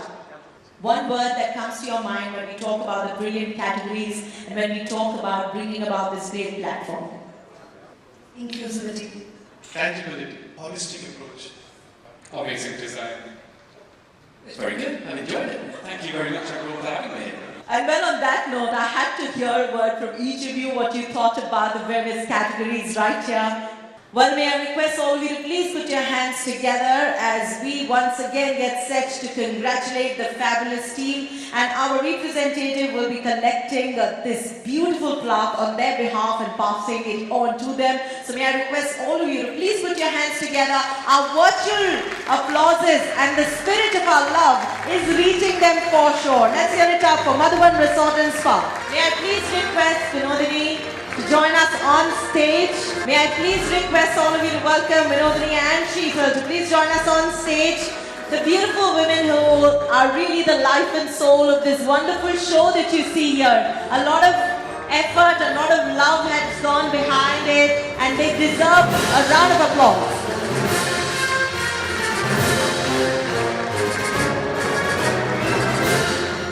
Thank you, Ms. Vinodini Rao and Ms. Sheetal Sadana, for your very graceful presence on stage. And thank you to our jury members. Thank you, Martin, for leading the show on. It's been a pleasure. Let's hear a round of applause for our think tank. You know, I'm now about to invite someone very special on stage, and I say that because when he welcomes you all to enjoy a good drink, when he thanks you all, it is going to be special for so many reasons. So may I request all of you to please welcome Mr. Vibhor Srivastava on stage to present the formal vote of thanks, and also to invite you for the most awaited part of the evening, the drinks. First, we give a big hand to Isha Bhalla, our host here. What an incredible woman. You really had this. It's been a marathon evening, but truly, truly of substance. We saw and straddled across the spectrum of content, which was at the highest level. We really talked about the industry. We talked about the leaders in the industry. We saw the high points of the industry. I think we are up for the very good time. And India, for one, we talked about GDP. We are like $2,700. Look at about the startups. Which country has given the highest numbers of CEOs globally? It's India. So as India is poised to grow, and so is this industry, I want to immensely thank everybody, the speakers, the sponsors, the audience above all, for joining us to make this evening even more incredible and more memorable. We come to you for the next edition, and do not forget to make sure that you participate in our GM Awards. Ladies and gentlemen, it's absolute joy from all of us to see everybody at this hour on a weekday, to spend time and be with us at every moment and every milestone that we have achieved. It's all because of you. Thank you, one and all. We love you, we like you, and we want to be with you all the time. Thank you very much. The bar is there, the evening is young. Go for it. And thank you, Martin, for all the way coming from Dubai to be here with us. Thank you for those wonderful words. Our evening would have And been my last 2 cents, my incredible team, which worked tirelessly. Vinodini, give it a hand for her. The editor for Hotelier India, Sheetal Sadana, commercial director, Fareen on my left, the marketing head for Console, managing the Console beautifully, and Girish, who's managing the people to come, Arpita, the new joinee, the young lad, on the conference producer. There's lots and lots. Johnson outside managing, and I think this team is incredible. And I love you each and everybody for making this possible to work as one person for. God bless all, and see you very soon.